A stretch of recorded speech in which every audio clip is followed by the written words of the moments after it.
Are you sitting comfortably? Then we'll begin.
'Welcome back, my friends, to the show that never ends. There's still time, the AFTN Soccer Show, broadcasting on CITR Radio 101.9 FM from the unceded Musqueam Territory at the University of beautiful, and it's definitely getting chillier, British Columbia.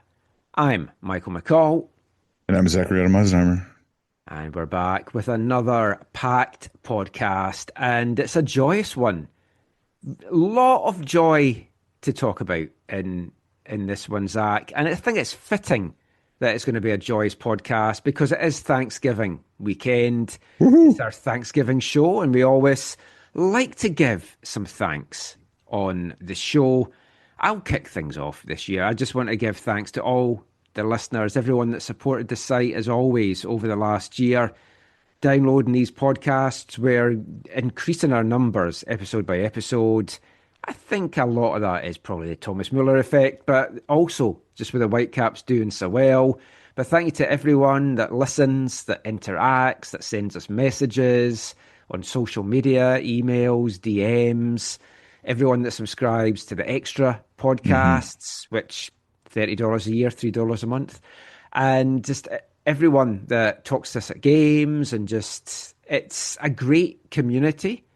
And as we'll talk about in a later bit in the show, independent football media is very important and should not be overlooked because things appear to be changing. Oh, I saw that. Yeah, I just want to give thanks to that. Thanks to Zach for giving up so much of his time on Sundays to do these shows, all the guests that we've had in the last year, and semi-regulars that come on the show, like Felipe and Har and Asa as well, from being on it. And also just thanks to the Whitecaps for giving everyone in the city of a blue and white persuasion, and maybe of those of a black and red persuasion or black and white persuasion as well.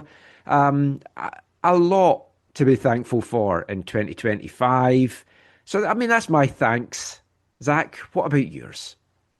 Yeah, I concur with you in terms of just, so thankful for all the people who choose to download and to listen and follow and support and engage with the podcast and the blog and all those different things. Especially those who provide, whether it's good questions or constructive criticism or meaningful feedback or just appreciation.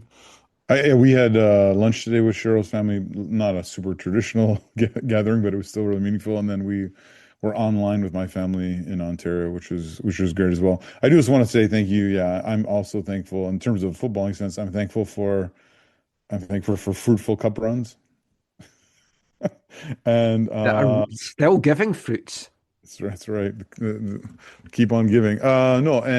Just I'm thankful for the supporter community in general, and just the people I get to connect with in it, and at this point in my life I get to be a part of with. So thankful for all that. And then people beyond yourself, people like you said, we connect with.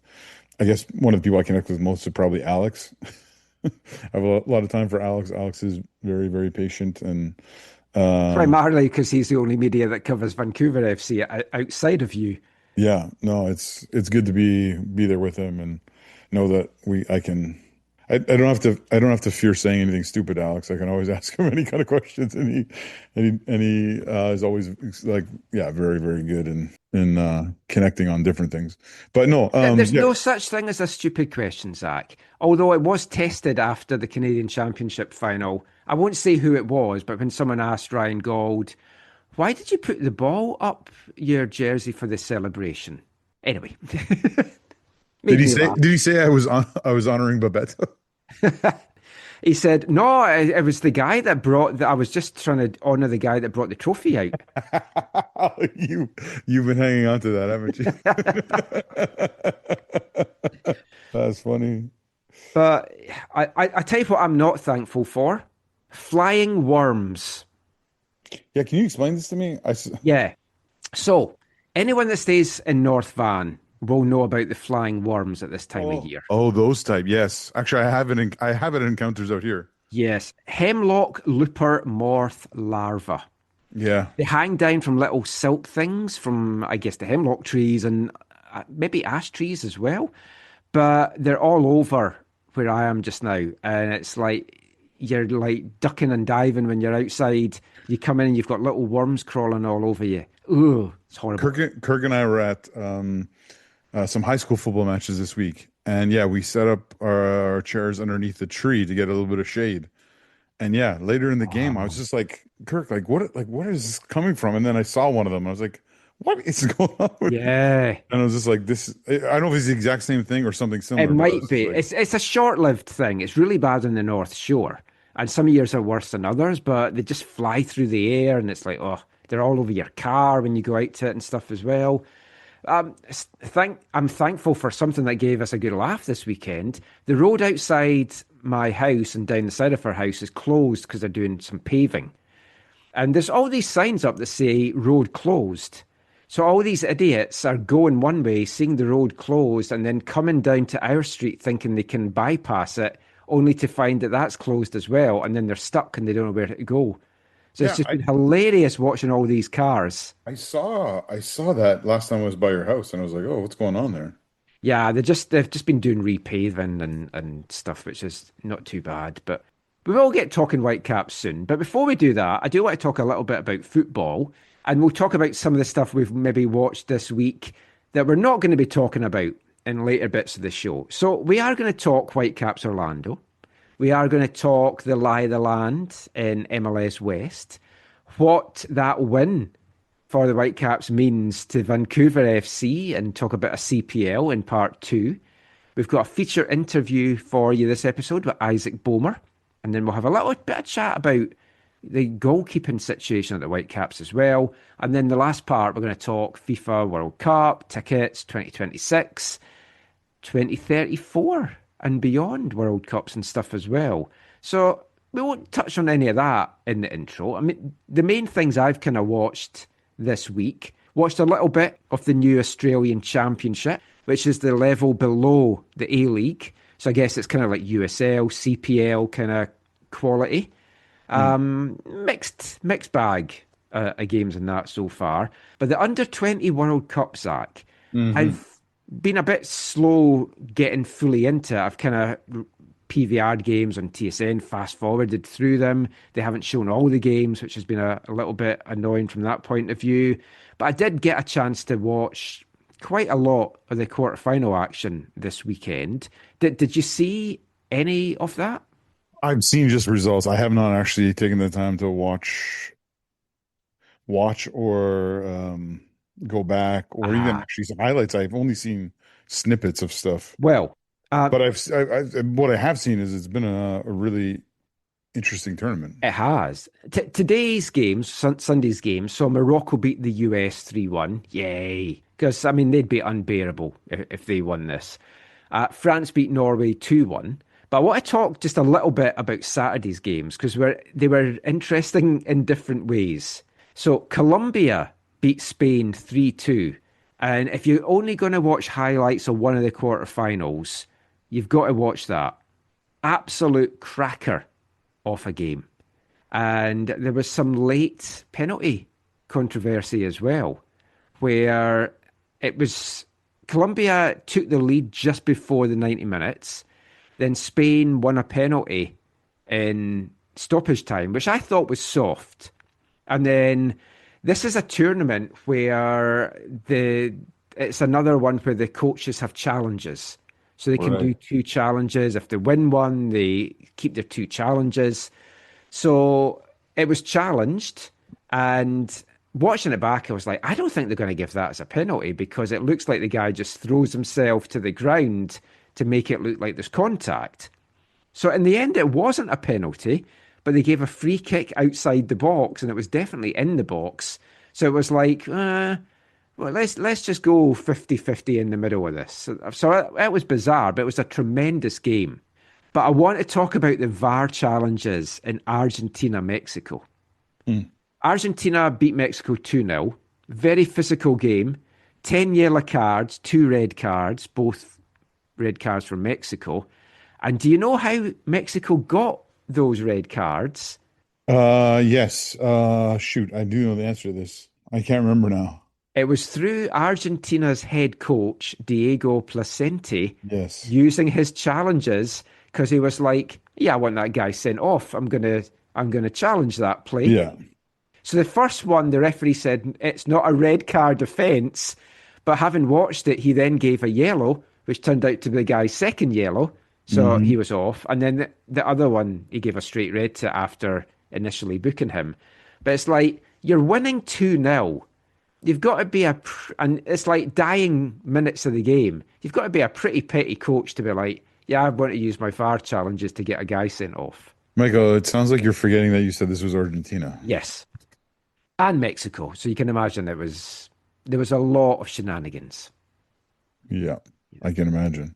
Have you watched any football outside of what we're going to be talking about in the show? I've Well, watched I know snippets. you were at some games. Yeah, I was at some football. I watched. I mostly watched highlights. There were some interesting highlights. Like, if you haven't watched, even just the highlights is worth watching of Faroe Islands versus Oh, Montenegro. And I watched those highlights not knowing anything about the match, and I was very thankful and it was very enjoyable. Um, well, do you know about Faroe Islands and Czechia today? no, I haven't watched. I'm sorry. Don't tell me anything about today because I'm gonna watch them later. I will Uh, say nothing. Okay. But yeah, there's been some very interesting results in Europe. But that win over Montenegro was like, wow.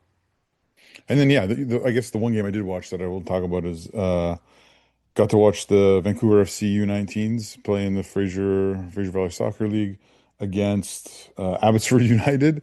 Last year, the fixture out here in Abbotsford was what time is it for Abbotsford over VFC 5-0. Both sides are drastically different than they were last year. In the VFC side, you can tell it feels like they spent far more time together and are more a working unit and just a better squad. And then a lot of the heavy hitters from Abbotsford are no longer there, and they also looked a little bit younger than last year, or yeah, just different makeup of the squad. And it was 7-0 to VFC. Were you chanting, "Are you Philly in disguise?" No, I did not. I did not chant that. But I hope you abused them. no, no, Did you no. have like Kansas 7 Up? I live here, so I don't no Oh yeah, reason. that's true.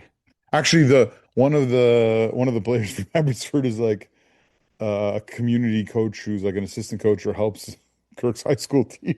Oh yeah, so you definitely have to abuse him. No, no, no, We're no. from very different backgrounds.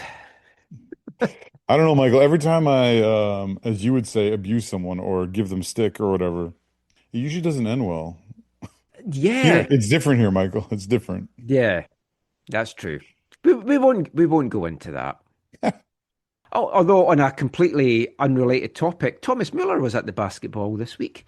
Anyway, talking of Thomas Müller, let's get on to the meat and potatoes of this part. Whitecaps, Orlando. A game that when I went on the post game, I was worried I wasn't going to be able to ask any questions because I had yelled a lot. Well, you had told me you were like, I don't even know if I'm going on this post game. Yeah, I know you were frustrated during the match. I was very frustrated during the match for various things. And we'll get through We'll those. get to it, yeah. But I mean, like, it's a massive win.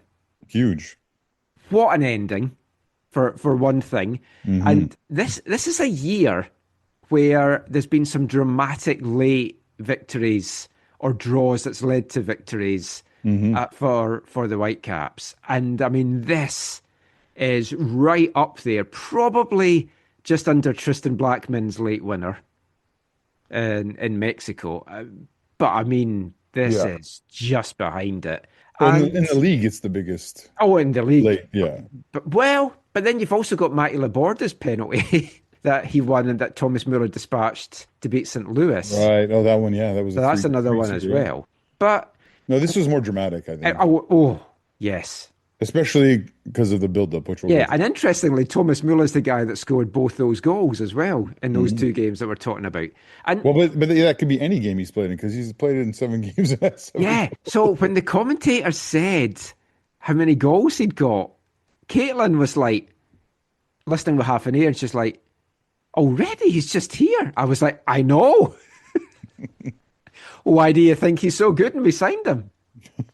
Now, I don't think this is happening. I think this is in my head, but Caitlin might slowly be starting to show mild interest in football. Like she has a thing for Thomas? No, she just was commenting on a couple of things in the game. Okay. Mainly from me yelling, going, look at that! Look at that! Is it like more she's like only in it like the business end of the schedule? Oh, bandwagon jumper, for sure. Totally. Or maybe she's just got a little thing for Thomas Müller. Yeah, that's, well. Who doesn't? It was a massive win. Now, there was an incident, which I'm going to refer to here, but we'll delve into that particular incident as we get over the game. But thankfully, the talking point coming out of this game was the Müller magic for the winner and not another controversial moment referee-wise minutes before it. And for everyone's sake, I think it's good that the winning goal came because that would have made some very awkward conversations. I do have to say, it is nice to end a football match without controversy. It's nice. It is. Yeah, much nicer that way. Much nicer for everyone, unless you are perhaps an Orlando City fan. Yeah, that's they don't count. They don't count.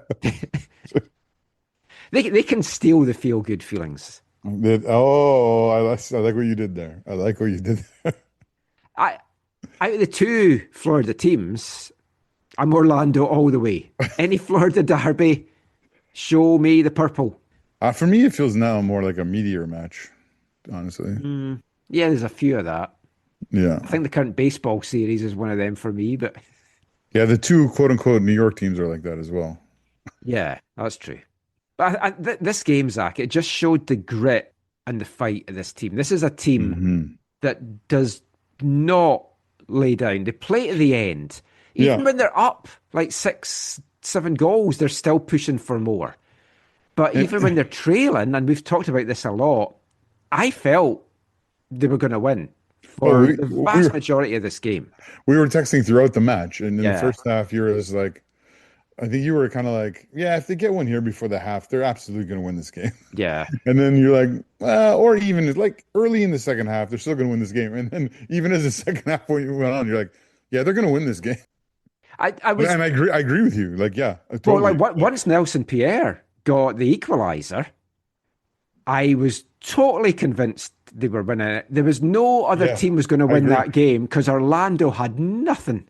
I agree. Yeah, totally. And like, even afterwards, Oscar Pereira was like, yeah, we were dominated. We had nothing. And it's like 2 weeks in a row, the coaches have been like, yeah, we were crap out there. Muchas gracias, papi.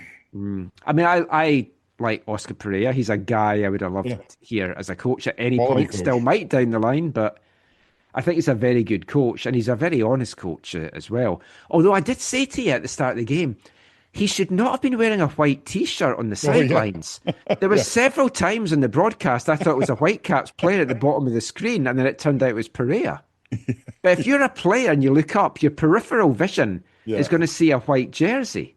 I mean, he was wearing the logo, right? Well, yeah, but if you, peripheral vision, you're not going to be like, oh no, there's a logo. The time you've worked that out, someone's taking the ball off you.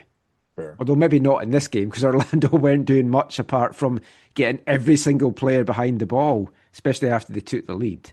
But before we get into the actual game, I have to talk about the lineups.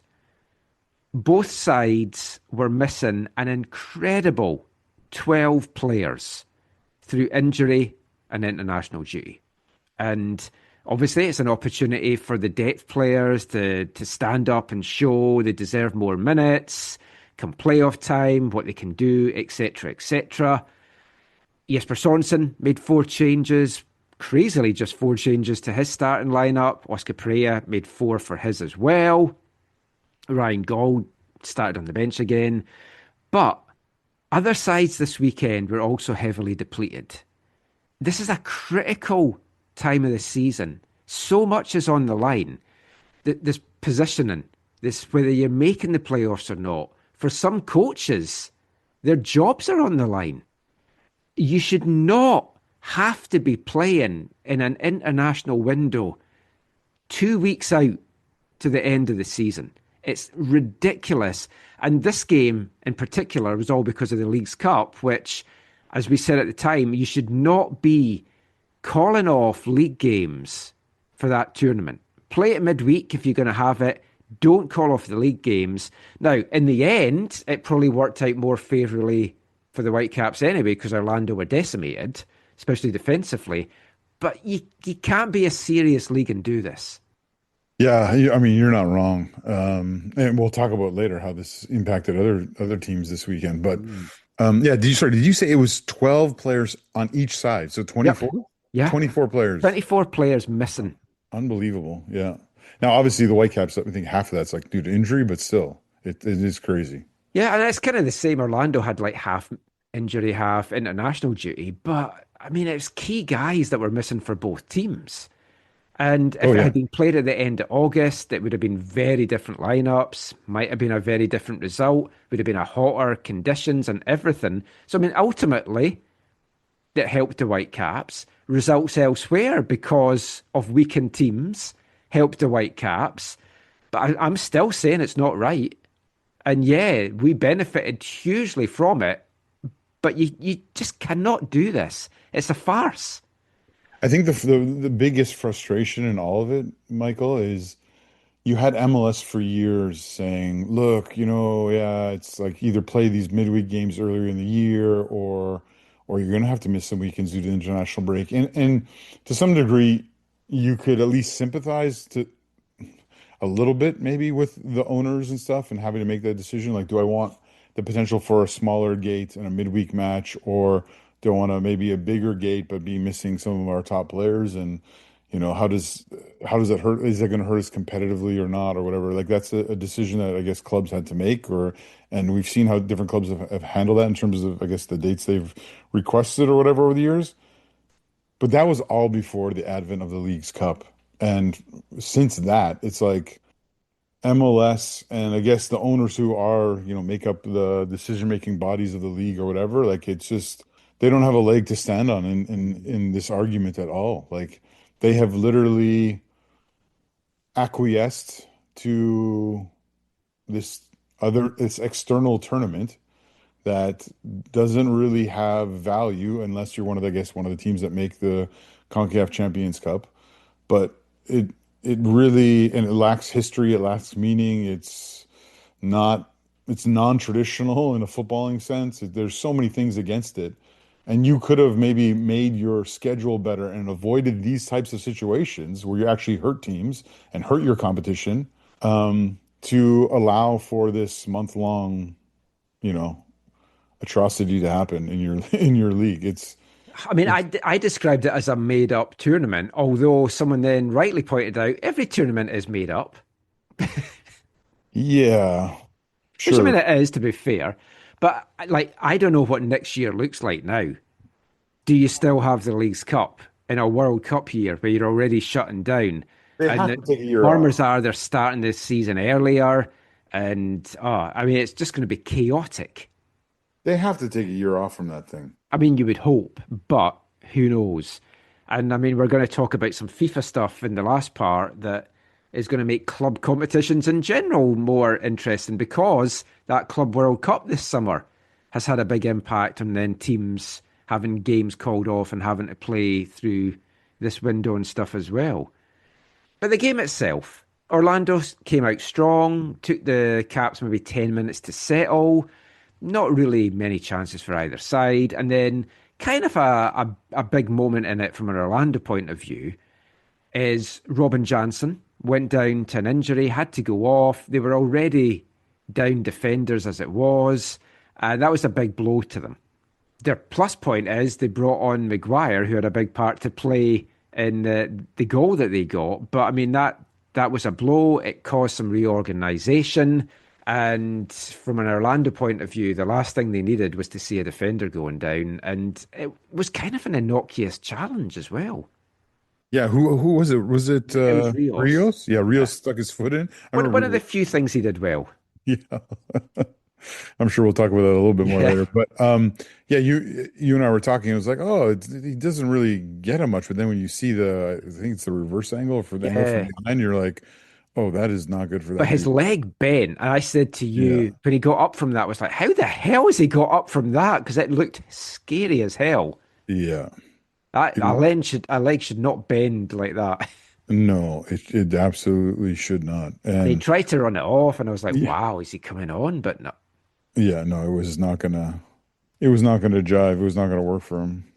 But then Orlando took the lead against a run of play. Yep. And one of their very few chances in the whole game, with their few forays forward that actually got into the final third, but all basically stemmed.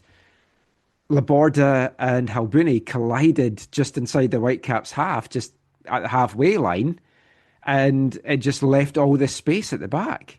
Martin Oida seized the opportunity, powered forward, picked out a wide open Duncan Maguire to his right, and then the sub that had come on for Janssen headed it first time into the path of Dagger Dan Thorlson. I love that name, Dagger Dan. That could be like a cartoon character, I think. But and then he tucked it away past Yohei Takaoka, who didn't have very much to do in the whole game. And one of the things he had to do was pick the ball out of his net, and the clean sheet had gone. But I mean, I was disappointed. But as we've just talked about, I was like, they'll come back, and they dominated after that.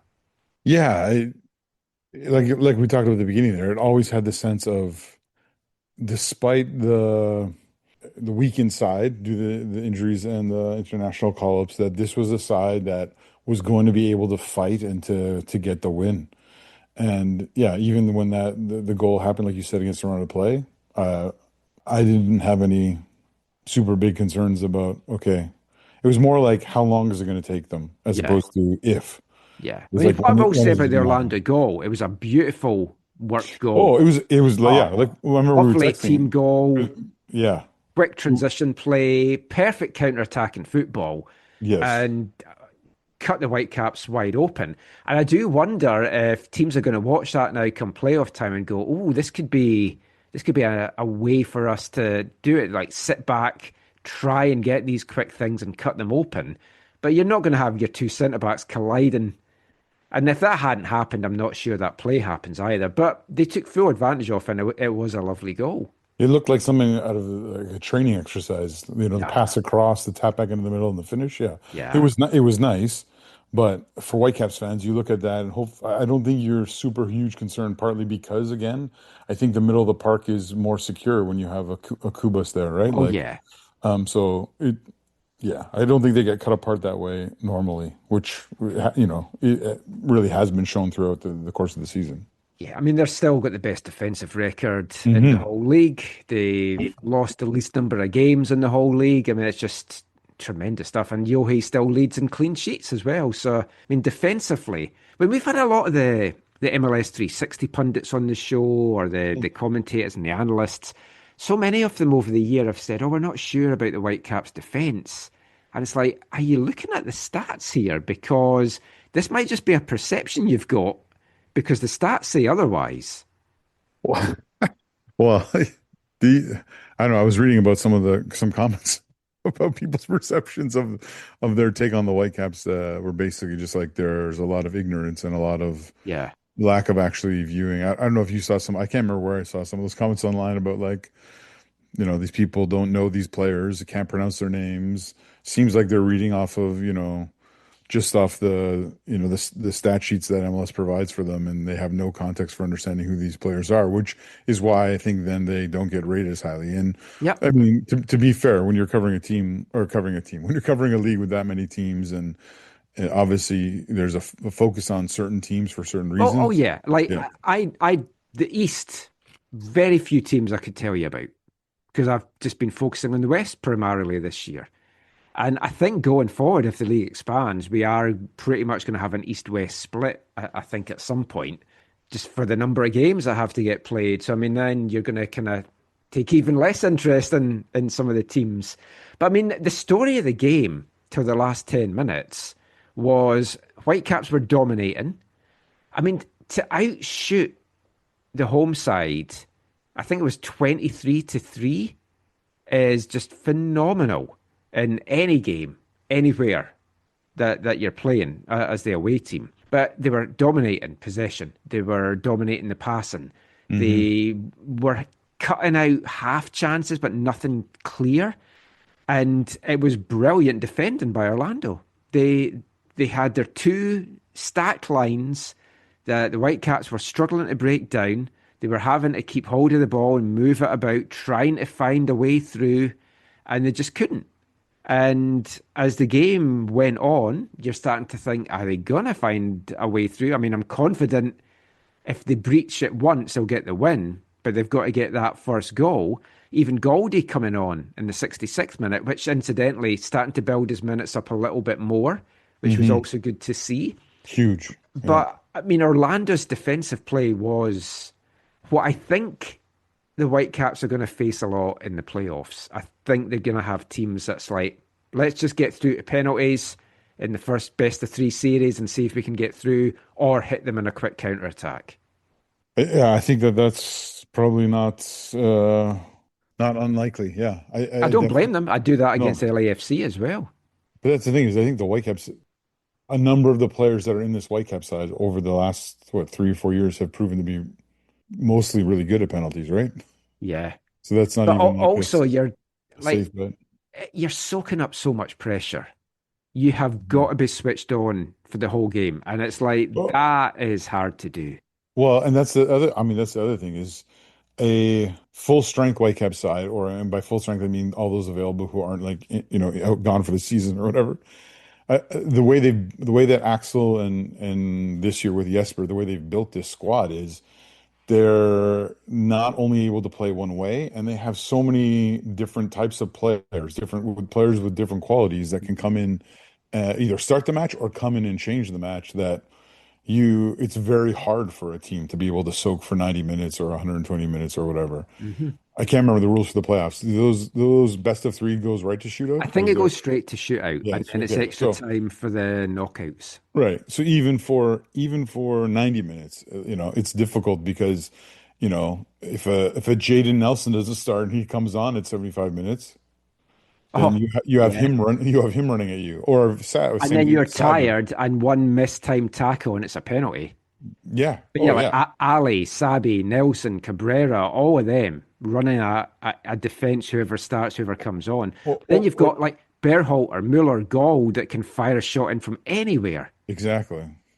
as we saw We'll in get. this game. I mean, Yep. there was a big moment in the 73rd minute where Oida was played in and had a chance if he'd Oh controlled yeah. to tuck away the second. But it was a horrible first touch from the guy that's had so many goals and assists from him this year. And that was a huge turning point in the game. That's where 2-0 Takaoka. then, and I think, oh, That's where Takaoka was able to get out, right? yeah, he got Yeah. out, but just the control was just terrible. He just ran Yeah. away from him. But then Yep. the equaliser comes, 81st minute. Nelson Pierre, who we've been banging on about, I wanted to see him get his chance, and I felt the way that Rios has been playing, I felt he deserved to get a chance. Now, before we talk about the goal, I just want to talk about Rios. I thought his hold-up play and his layoff play in this, again, was tremendous. But again, he's the number 9, and that's not why he's really in that lineup. And he's getting in all the great positions, but the finishes are just not there. And I really feel for him because he seems to be doing everything right apart from the final execution. Yeah, obviously he's been a very frustrating figure for Whitecaps fans this season. I think he's frustrated as well. It's on his Oh, face. yeah, totally. I mean, you've done well to over the season to point out the ways in which he's contributing that don't show up on, as a goal or an assist or whatever. And Jesper, I think, has highlighted that quite a bit as well.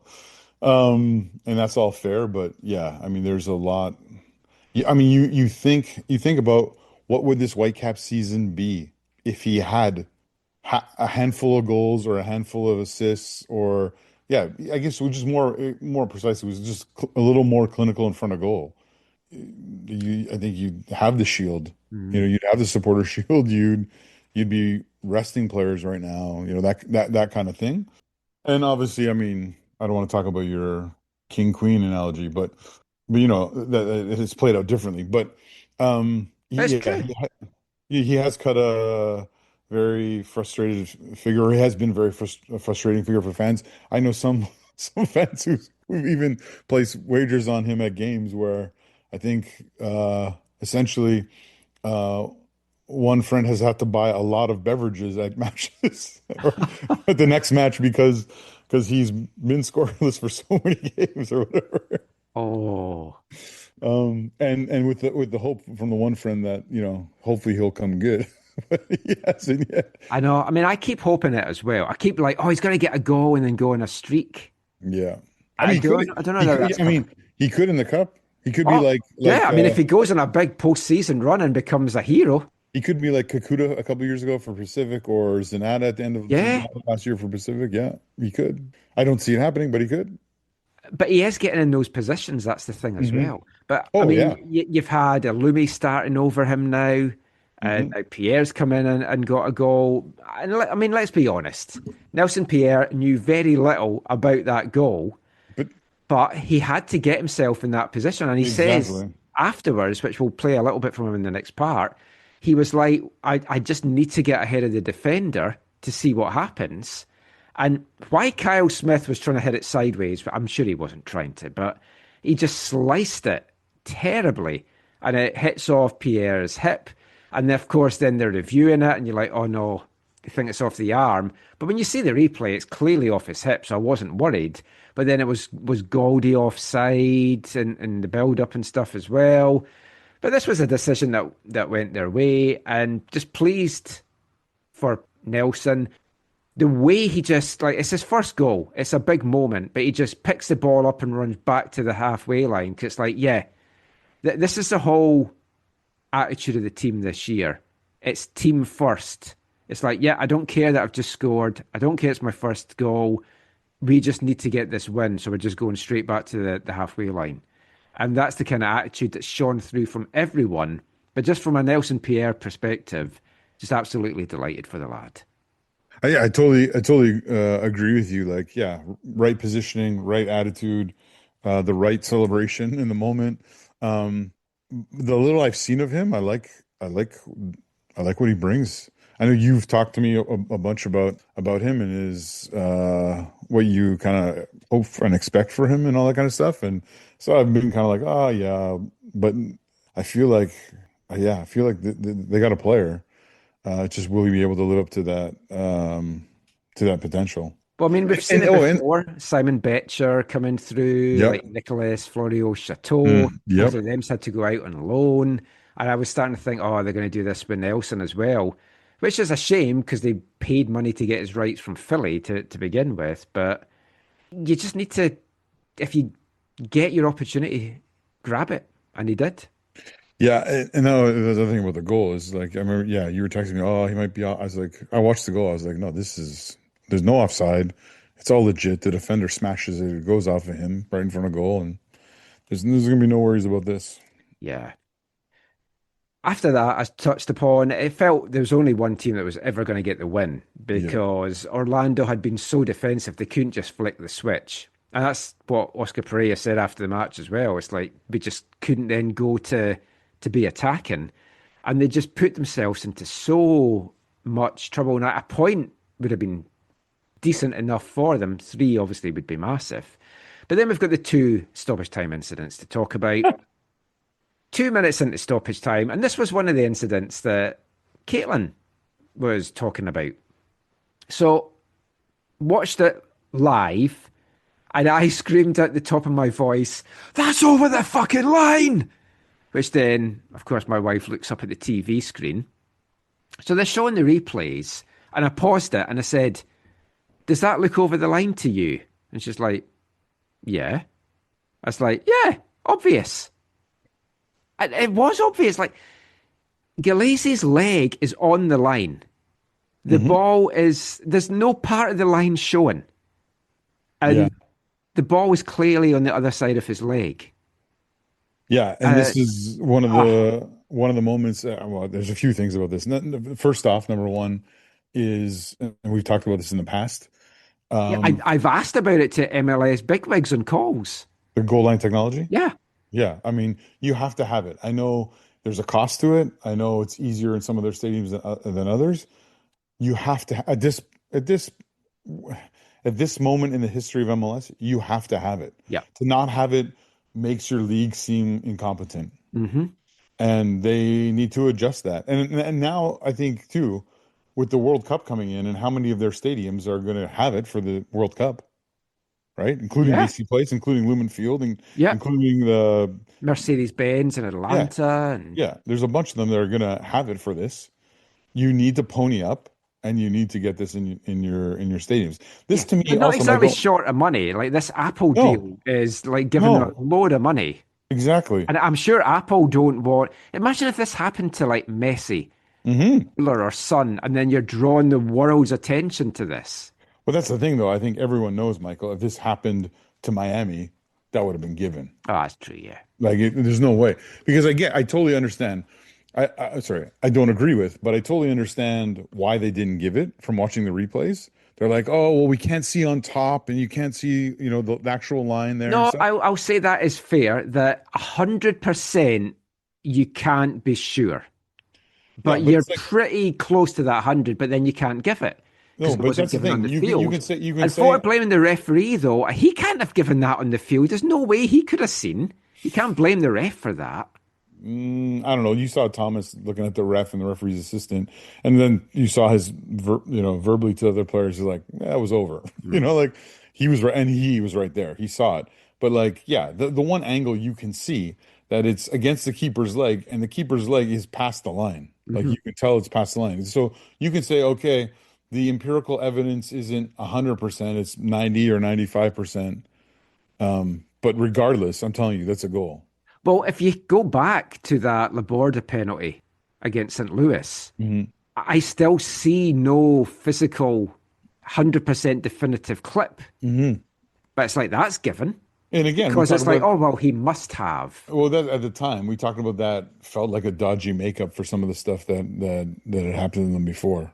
Right, with he who shall not be named, or whatever you want. No, let's name the bastard. Okay. Well, with the Tim Ford stuff. That Tim Ford incident could still be the difference between the Whitecaps winning the Supporters' Shield and not.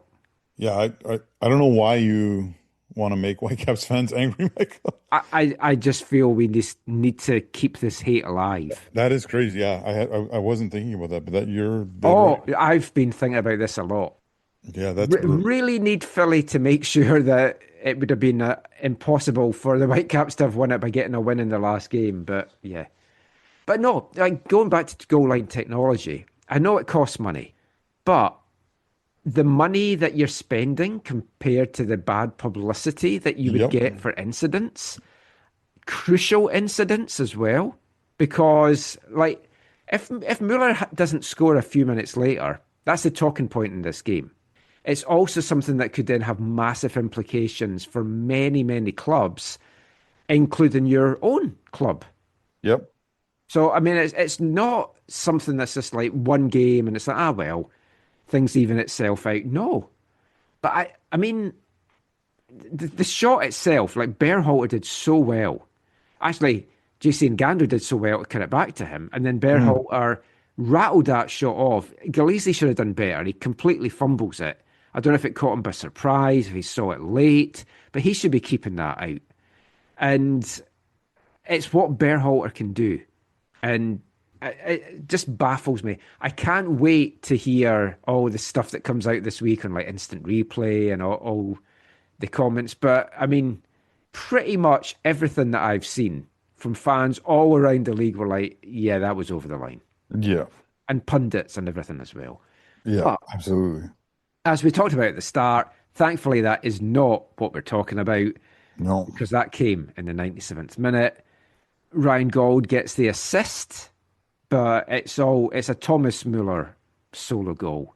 He skips past 2 defenders to make room for the shot at the edge of the box. And then there's about 3 other defenders in front of him. He rifles the shot off, finishes in the bottom corner. And this might not be a popular opinion, but the keeper should have kept that out. That was bad goalkeeping. Well, I think it's a combination of a couple of things, Michael. I think it's the Peruvian, like the entire Orlando side. That's a Floridian slip. That's a Floridian slip. They're not expecting Müller to take it with his left, right? I think that's fair. There's some people who are just like, oh yeah, he's right. He's a right-footed player, or whatever. But they forget that, in my opinion, Thomas Müller is different class, and he's even different class with his wrong foot than most of the players in MLS. I would got a hell of a lot of power on it. I would even say Thomas Müller's left foot is better than Lionel Messi's right foot in MLS. I might be wrong, but anyways, I honestly, literally, I do not think that they think he's shooting that with his left, and so that I think shapes everything in terms of I don't think they move to him as quickly because of that. And I don't think the keeper's totally ready for it because of that. And then on top of that, you have Müller's technique with not a huge backlift and yet still so much power. And it's the power, really, placement as well, but the power that really like has that sneak in at the near post. And all the things you and I have talked about Thomas, and this build up to, is he coming, him coming, all that kind of stuff. Like, this is Thomas Müller. Like, this is how he plays. This is what he does. This is what he does. This is what he finds space when you've got 5 or 6 players around you.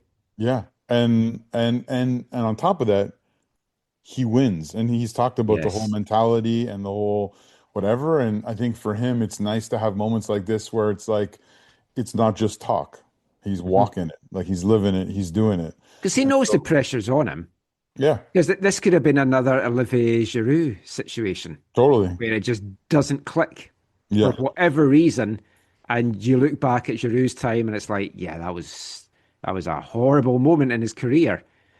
And it could have happened to Müller. It could have happened to Son. You didn't think it was going to, and it hasn't. But instead, it's 7 games, 7 goals, and 4 assists. Yeah. And now, is it 3 or 4 penalties? 4? 3 I can think of. He had one where there was 2 in one game, and he won in the... Oh, in that case... It's 4. It's 4. 4, yeah. But still, yes. two of those... it's Pedro Morales again. 2 of those non-penalties, though, are from outside of the box, which is not, I don't think... And then he had his disallowed goal from outside of the box as well. Oh, maybe that's one of the ones I'm thinking. I can't remember now. No, he scored against San Jose from outside the box. Okay. Anyways, so there's so many goals. Actually, there's so many goals altogether because the Whitecaps have scored 93 this year, which is an all-time club record going back to when they've started in 1974. Yeah. Which I was going to, at one point I was like, I need to sit down and watch all the goals for the goal of the year. I might be here a long time. But no, as you say, it's what Thomas Müller does. The celebration. Well, first of all, I thought the goal call was epic. I just loved the goal call. Now they're shooting, and now they're winning. Yeah. The Spanish call's also superb, but the celebration was absolutely epic. I was quite worried he was going to get injured from that massive pylon. But he had such a big grin on his face. You could see him when the pile kind of emptied. But I mean, that was that, and the celebration at Tristan Blackman's goal in Mexico, the two massive celebration moments of the season. Mm-hmm. But when that went in, I jumped off my couch and I was like, Thomas fucking Müller! And even Caitlin looked up and went, wow, they've won it. The scenes were just like amazing. As we'll talk about more later on, there was a lot of black and white or black and red fans in the Lower Mainland also celebrating. Yes. Because after that, Whitecaps, top of the West, and we'll delve into that in the next part in a sec. Unbeaten run extends to 11 games, 7 wins, 4 draws, the 93 goals, as I've mentioned. I mean, it's been an epic year. It's been a historic year. There's a lot more history, hopefully, to come as well. And hopefully that's not also the last gold to Müller goal that we're going to be talking about in 2025. But let's look at the lie of the land now and hear some post-game thoughts from that game as well. And we'll be back with that after this episode's song from our album of the month. Hi, I'm Pierre, and welcome to the AFTN Soccer Show. I got a point to be proven to myself. Sitting too long, getting moldy on the shelf, cause I'm too far gone when it comes to mental health. Rather be sick in the head with a little bit of wealth. Time I tend to write a glad cool stranchera. Ratan can the yan and dini do sit down chera. I give me lad for not get you can't check out. Never go to be a guest, I can show with my Shasigi, to your dogun, yeah, they're doing it to you constantly. An individual is surely what you want to be. You're born to sound good, live your fantasy before they eat you up, especially out the laugh at you. Van Soccer, BG for soccer's clean it off, land mucker. They'll be pushed back, but relax, shocker. Cause shoulders feel set, they heal it on brother. It's the philosophy. Me like I'm done, more real. Go to Van, or an ear, heal a pat, or an TV, Steve, to be a fact of me. Because cathedral, palace, all of it. So it's how it's meant to be, so got your cogger. Clean out hands, now heads the hand fucker. Me hagen shit, tosser, murder, hagen, tosser. But you should the cosser, so talk, chance, call. Never seen these fosser. I got a point to be proven to myself. Sitting too long, getting moldy on the shelf. Cause I'm too far gone when it comes to mental health. But I be sick in the head with a little bit of wealth. I'm a tender by a guy, call it stranchera. My time can do yan and dini do sit down chera. I give me lad for not, cause she be can't check out. Never go to be a guest, I can show him out. I prayed to the devil, let me be rich instead. He said, you'll no longer be scared, but you'll be sick in the head. Ni vet ju real så srajana. I'll go to be five, but you want this for naginus of rest when you're paid. Yes. You're a ma cunt makara. Son, I'll be back for a fat loan tomorrow. That's me never getting dressed, depressed and always para. Throwing tantrums in my mansion, am I embarrassed? Nah. Welcome back to the AFTN Soccer Show on CITR Radio 101.9 FM. And kicking off this part, it's this episode's song from our album of the month. The album in question released in June 2024, and it's the second studio album from Irish rap band Kneecap. That was track 9 from it, but you can also find on the original soundtrack to the Kneecap movie of the same name, and that is Sick in the Head, a song shortlisted at the 2025 Oscars for Best Original Song. Didn't win, unfortunately, but one of the best songs on their album Fine Art. And we'll have more songs from Fine Art over the rest of this month. And just to do a regular, it feels, weekly update on what's been happening in the world of Kneecap, they held an online stream on Friday, which I actually thought was Saturday, so I missed it. Recorded live in Ireland, broadcast around the world, and also to a theatre in New York that was sold out to make up for not being able to come on the US tour. Seen little bits of it so far, and it was a fantastic show. Still gutted that I'm not going to get to see them in a couple of weeks' time here in Vancouver. And the other update for the band as well, we talked for a couple of shows about them winning their court case and it getting thrown out for the terrorism charges against one of their singers, Mo Cara. Well, the UK's Crown Prosecution Service are appealing that decision, just wasting more taxpayers' money, and yeah, just seems to be never ending for the band, so we wish them well in that. But we'll get back to the football chat now, And we're going to get back talking more Whitecaps, Orlando, and we'll kick things off in this part with a little bit of post-game audio from Whitecaps head coach Jesper Sorensen, just reflecting on a very important victory that saw them move to the top of the West and control their own fate on decision day. Here's the gaffer. Yeah, it was very exciting. Maybe a little bit too much at times, but I think it was typical us. We keep pushing and we play at a high pace where sometimes we get dominant the longer the game goes, and I think, yeah, we put ourselves in trouble. We conceded a goal where we were not that well organized in the repressing phase, and then they got a counter attack. They took it well. It was a beautiful goal for them from their side, but of course one we would like to avoid. But after that and also before that, I think that we were strong throughout the game, and I like the way the players react. We are not panicking. We keep pushing, and we believe in ourselves, and we believe we can turn things around. And you know, we're not a perfect team. We make mistakes, but I'm happy that the players just keep playing with the right intentions. And today we also saw a new hero step into the pitch, Nelson, Pierre, to also get a first goal, and I think it's great. And we always hope when we make substitutions that players can come in and do something, and I think the players we put in on the pitch today really also made a difference in the second half.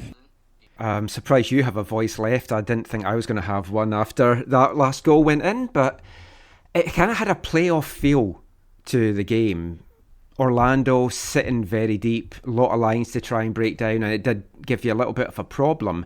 But this has to be a great test for what might now lie in store in the coming weeks as well. Yeah, I think it was nice that they were sitting deep, because then they were not threatening our goal. I think that was good. Of course, the problem was we were behind. But it also meant that if we could score, they couldn't respond, and I think that was what we tried to see if we could force. They were sitting low and were relying on some counter-attack opportunities. They got a few, but they couldn't really execute it. So after the goal, I think that we handled actually the defensive transition moment pretty well. And they have some very good players we have to take care of, and I think we did over the course of the game pretty well, and they didn't have many chances. They had a few, but I think it was okay. It's the intensity you want to play with. It's the nerve there is into the game. It's the excitement when the game is very tight and close. But we came out on top in the end, and it's obviously always a great way to win, but you can't always predict that. Nice as well to be talking about a moment of magic that won it in the end, and not a controversial non-call. I mean, I'm sure you don't care too much at this point in time, but have you watched that other incident back with Sebastian's shot? 'Cause it certainly did look over the line. Yeah, I've seen it from an angle from the broadcast, where it definitely looked to be over the line. I think maybe the problem was that the goalie's knee was on the line, so it's difficult to really see the line. But it was, in my opinion, definitely over the line. Yeah, I think it was fantastic that even after that, we had 3 minutes to go. We kept pushing, and Thomas made the moment in the game in the end, and it was great that we kept pushing, and that's what we have to do. We are a team that wants to be active, go for it until the end, and we wanted to go for the win. I loved, to be honest, the way that Nelson Pierre reacted when he scored his first goal. It's such a relief for a young player to score his first goal, but instead of celebrating too much, he went straight in, took the ball, ran back to the middle line, and everybody knew what we were about, and we wanted just to win this game. I loved that too. He's the gaffer. You can't try it on with him. He's the gaffer. Even when he's on a limb. He's the gaffer.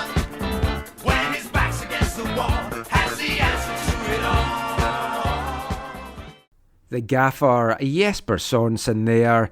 What a season the Danish had in charge of the Whitecaps. His first year outside of Denmark, his first year in Major League Soccer. Definitely one of the top contenders for Coach of the Year. We'll talk about that in the next episode of the show.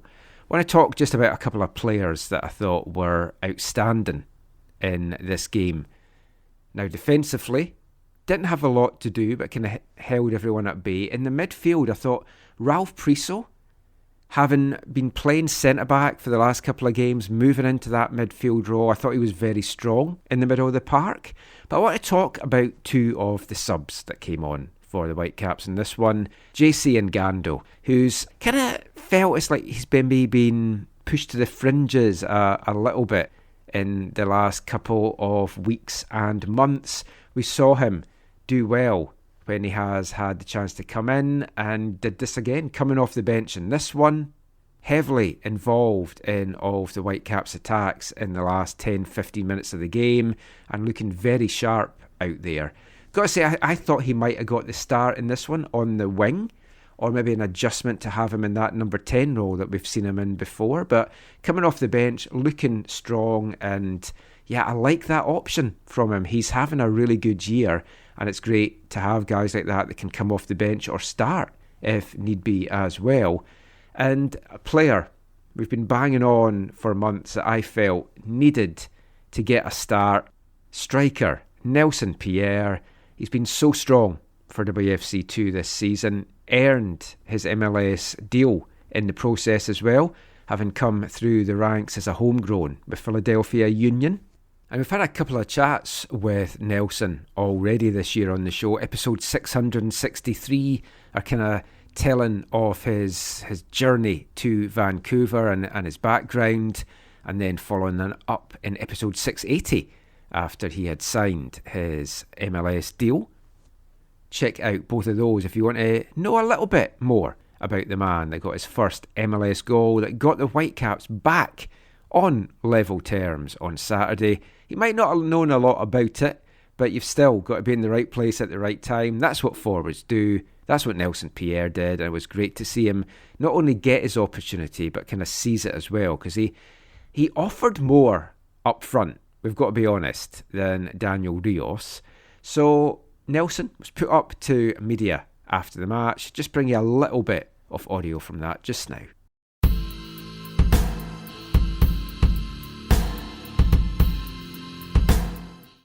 So for the goal, it's all like a dream. I can't really remember much now. I remember Galdi trying to do like a bicycle or something on the line, and then he missed it or something, and then the center back was winding up. I was like, let me just take a gamble and get in front of the man, and hopefully block the ball, and I got lucky and it went in. You've been patient this season to get this chance. What's the last couple of weeks been like for you? Because you had the call up, you got some minutes in July, and then you've had to really be patient, wait, show what you can do, but then you get your opportunity and you seize it with both hands.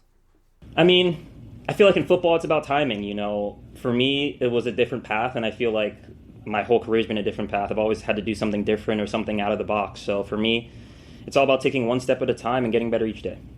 To be part of this group, it's a team all season. We've seen it. They just don't lay down. They fight to the end. Even when they're one down, I think everyone expects the team to come back and get the wins now. What's it been like in the dressing room for you since you've made the move up to the first team? Just the never say die spirit, and it does seem to be the best locker room I think we've ever had here in Vancouver. Oh yeah, I'd say for sure. For the locker room, I feel like all these comebacks that we have really stems from the training ground. Everyone wants to win everything. So, like, even if it's soccer, tennis, or a big rondo or an 11v11, everyone wants to win. So I feel like the way you train is the way you play. So it's like nothing's unexpected here. And I know it's really early after the game, but have you had messages from your family? Yeah, I actually just FaceTimed my parents and my girlfriend. They were head over heels happy for me to score my first goal. Yeah, I am as well. Congratulations, man, and all the best for the rest of the year. Thank you.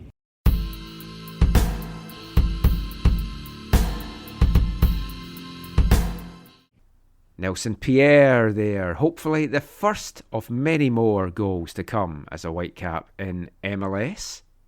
So we know that victory over Orlando sent the Whitecaps to the top of the MLS West. They control their destiny going into Decision Day, the chance to make even more history on an already historic season for them. So how does it all look in the West for Decision Day? Well, the math is simple for the Whitecaps.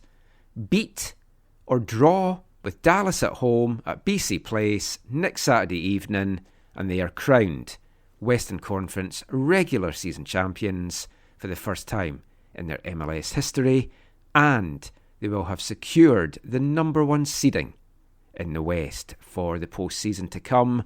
1 point is all they need, and getting that number 1 seeding is absolutely massive because it means, bar one away game in the first round best of 3 series, they would be at home all the way to and including the Western Conference Championship game if they get that far, which of course they will, and that is at least, because a win would also guarantee them second place in the Supporters' Shield standings. So if Philly were to slip up in their playoff run, hosting the MLS Cup final would be on the cards.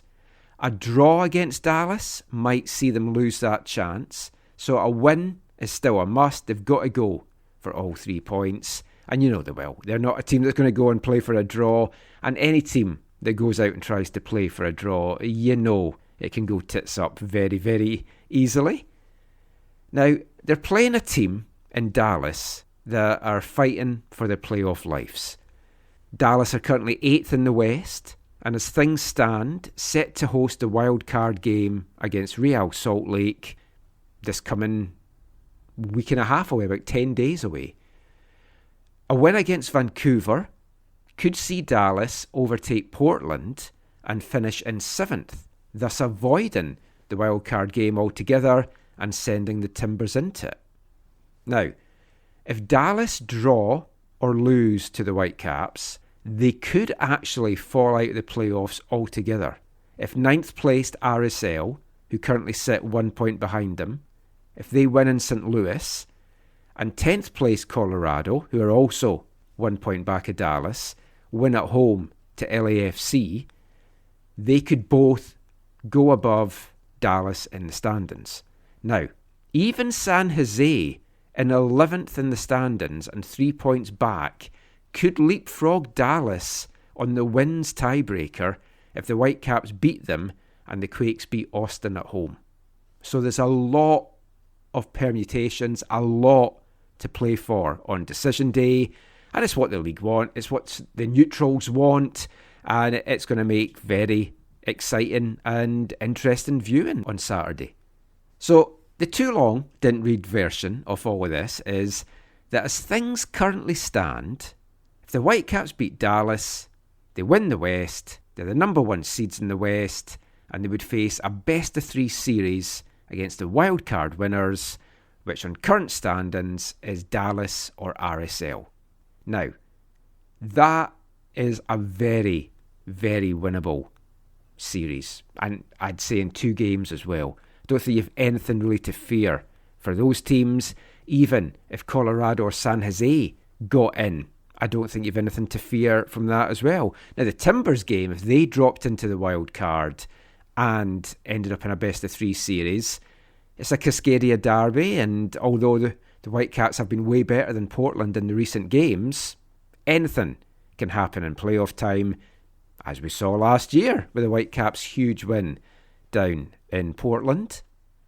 So as things stand, the other 3 first-round series on current standings would see San Diego play Portland, and that's a tasty series. LAFC taking on Austin, and yeah, Austin just got that big win on Sunday night, albeit against a very short-handed and missing their superstars LAFC side, and you'd see Minnesota take on Seattle, which would definitely be the series of the first round in the West. And I don't know, that's a coin toss for me. That one really could go either way. But then you would be looking that the Whitecaps would be at home to the winner of that Minnesota-Seattle series. If the Whitecaps advanced through their first round series. And I take that as well. Any game really at BC Place I fancy the Whitecaps for just now. So I'd take those matchups.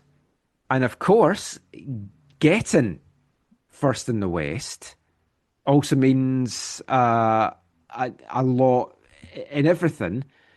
But the results this weekend, Austin's win over LAFC, Zach, has meant a lot to you and to Vancouver FC, because Vancouver FC have now qualified for next year's CONCACAF Champions Cup. So congratulations. It's it's crazy. And I mean, the cup run was massive, and the potential that it brought for this, whether obviously through a crazy upset or through these means, is huge for the club. It also makes me think, and has made a lot of people think of the quote from the now moved on Afshin Gatbi. yes, I have seen that a lot tonight on social media. Yeah, about being, if you look at the performances or whatever, the Vancouver FC is the best last place team in the history of the league. And I think this we knew right away what he meant by that. Yeah. But some folk just took it as black and white, going, well, you can't be, look at your points total. But we knew that wasn't what he was talking about. No. He was talking about the potential that, for whatever reason, was not coming through. And maybe we're seeing it now. It's hard to say, because they ended last year strong as well. It might just be this thing that they end season strongly, which does not help. You've got to be consistent. Well, last year was sort of an end strongly. He went out on a whimper with 4 draws that prevented a postseason. I mean, that's the other thing, is the Vancouver FC is the first, and I mean, I don't know if this will happen again, the first CPL side to qualify for the CONCACAF Champions Cup before qualifying for the CPL playoffs. Wow, I hadn't thought of that, but yeah. Yeah, like there's so many things that are crazy about this. And I know I've seen a lot of biased, I guess, or ignorant comments online about, they're just going to get smashed and blah, blah, blah. And is this really good for the club and the league? And it's like, yeah, if they draw a Mexican club, yeah, the probability is they will get defeated. I mean, Forge and Cavalry have had some rough outings in this competition. Exactly. But in terms of it being good, it absolutely is an amazing thing for the club. And yeah, it puts them on the international stage. And it's great. And it's helpful for the league, for their sides to be in this. It's going to enable them, hopefully, to build a bigger, stronger roster. We're looking forward to our discussion about that in a week or 2 or 3 or whatever it's going to be. I've been hearing good things about that anyway. So that's really, really lots of encouraging signs there. And it's going to be a lure for some players. For some players, I mean, for sure. No one at the CPL would ever admit this publicly, but I'm sure there's a few folk at CPL HQ that's like, yeah, we'd rather it wasn't the bottom team in our league. We'd rather it was in Ottawa if they don't get in any other way, or a Cavalry. But you've got to win your games to do that. And that's exactly what VFC did. And full credit to them. No one gave them a chance. I don't disagree with you in the sense of if they were picking, who would they pick? Yeah, they'd pick right now. They'd pick Forge, Ottawa, Cavalry. But the league itself is ecstatic that for the first time ever, they're going to have 3 teams in the competition. Yeah. And now for the first time ever, there's going to be 4 Canadians in the competition. That's the high end of today for Vancouver FC. The low end was... Yes. Let's talk about this to round this part off. Well, let's look at the positives. 0-0 draw to the second place team. 2 straight weeks in a row that you've taken a point from one of the top 2. 5 games unbeaten. Good defensively. That's the positives. It should have been 3. Or no, I actually can't say that. Yeah. There was a good possibility. Yes, I agree. Could have been 3. I agree. There was still a lot of work to do. There was a 3-on-1 break that could have gone to 3-on-2, but it could easily have also gone to 4-on-2. Mm-hmm. But you're relying then on the right decisions and balls being played and then getting executed. So there's still work to do. And for anyone that hasn't seen it, we're talking about 94 and a half minutes on the clock. Ottawa, who needed to win, threw everyone forward, then got caught in a quick transition from, I think it was a free kick, and Vancouver's tearing forward. And then the referee blows the whistle for full time. Well, I mean, just to be clear about a couple of those things. Number one, the referee's given 4 minutes of time added on. I haven't gone back to evaluate that. There was definitely at least one stoppage because I think it was Alan Enyu was getting cramp stretched. There was two. One was Alan Enyu. One was maybe 5, 10, 15 seconds. It wasn't crazy long. But yes, Alan Enyu was down with a bit of touch of cramp. The bigger one was, I think I can't remember. I think it might have been the free kick itself. So there's a foul on the free kick, and then there's frustration over the free kick because I think the Vancouver players felt it wasn't a free kick. A big dude comes in from Ottawa and just shoves Nico Mosquito to the ground. Oh, yes. And gets a yellow card for it, which to me, that shove is worse than what Kunle Dadaluk did to Sean Young in the first league derby between Pacific and Vancouver C that saw Kunle Dadaluk get sent off, which is, questionable for the league in terms of its consistency within refereeing, which maybe we'll talk about more in a moment. So that was a good, I'd say at least 30 seconds, maybe 30, 40 seconds. That was kind of, the game was delayed there. And so, yeah, when the ball's played in, the clock. So what happens is because Ottawa needs the victory as well. Ottawa needs the win to put themselves level on points with Forge. So they're going to the last game. They're both level on points. Now, Forge holds the tiebreakers because I think they hold they might be equal on number of wins, but their games this year, Forge won 1 and they tied 3. So they're ahead on the second tiebreaker. Yeah. But, and it should also be noted, if Ottawa lost today, Forge had won the CPL Shield. Yes. Oh, yeah, absolutely.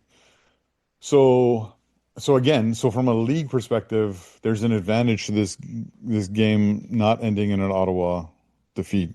Oh, yeah, I hadn't thought of that side of things. Yeah, it keeps it tasty.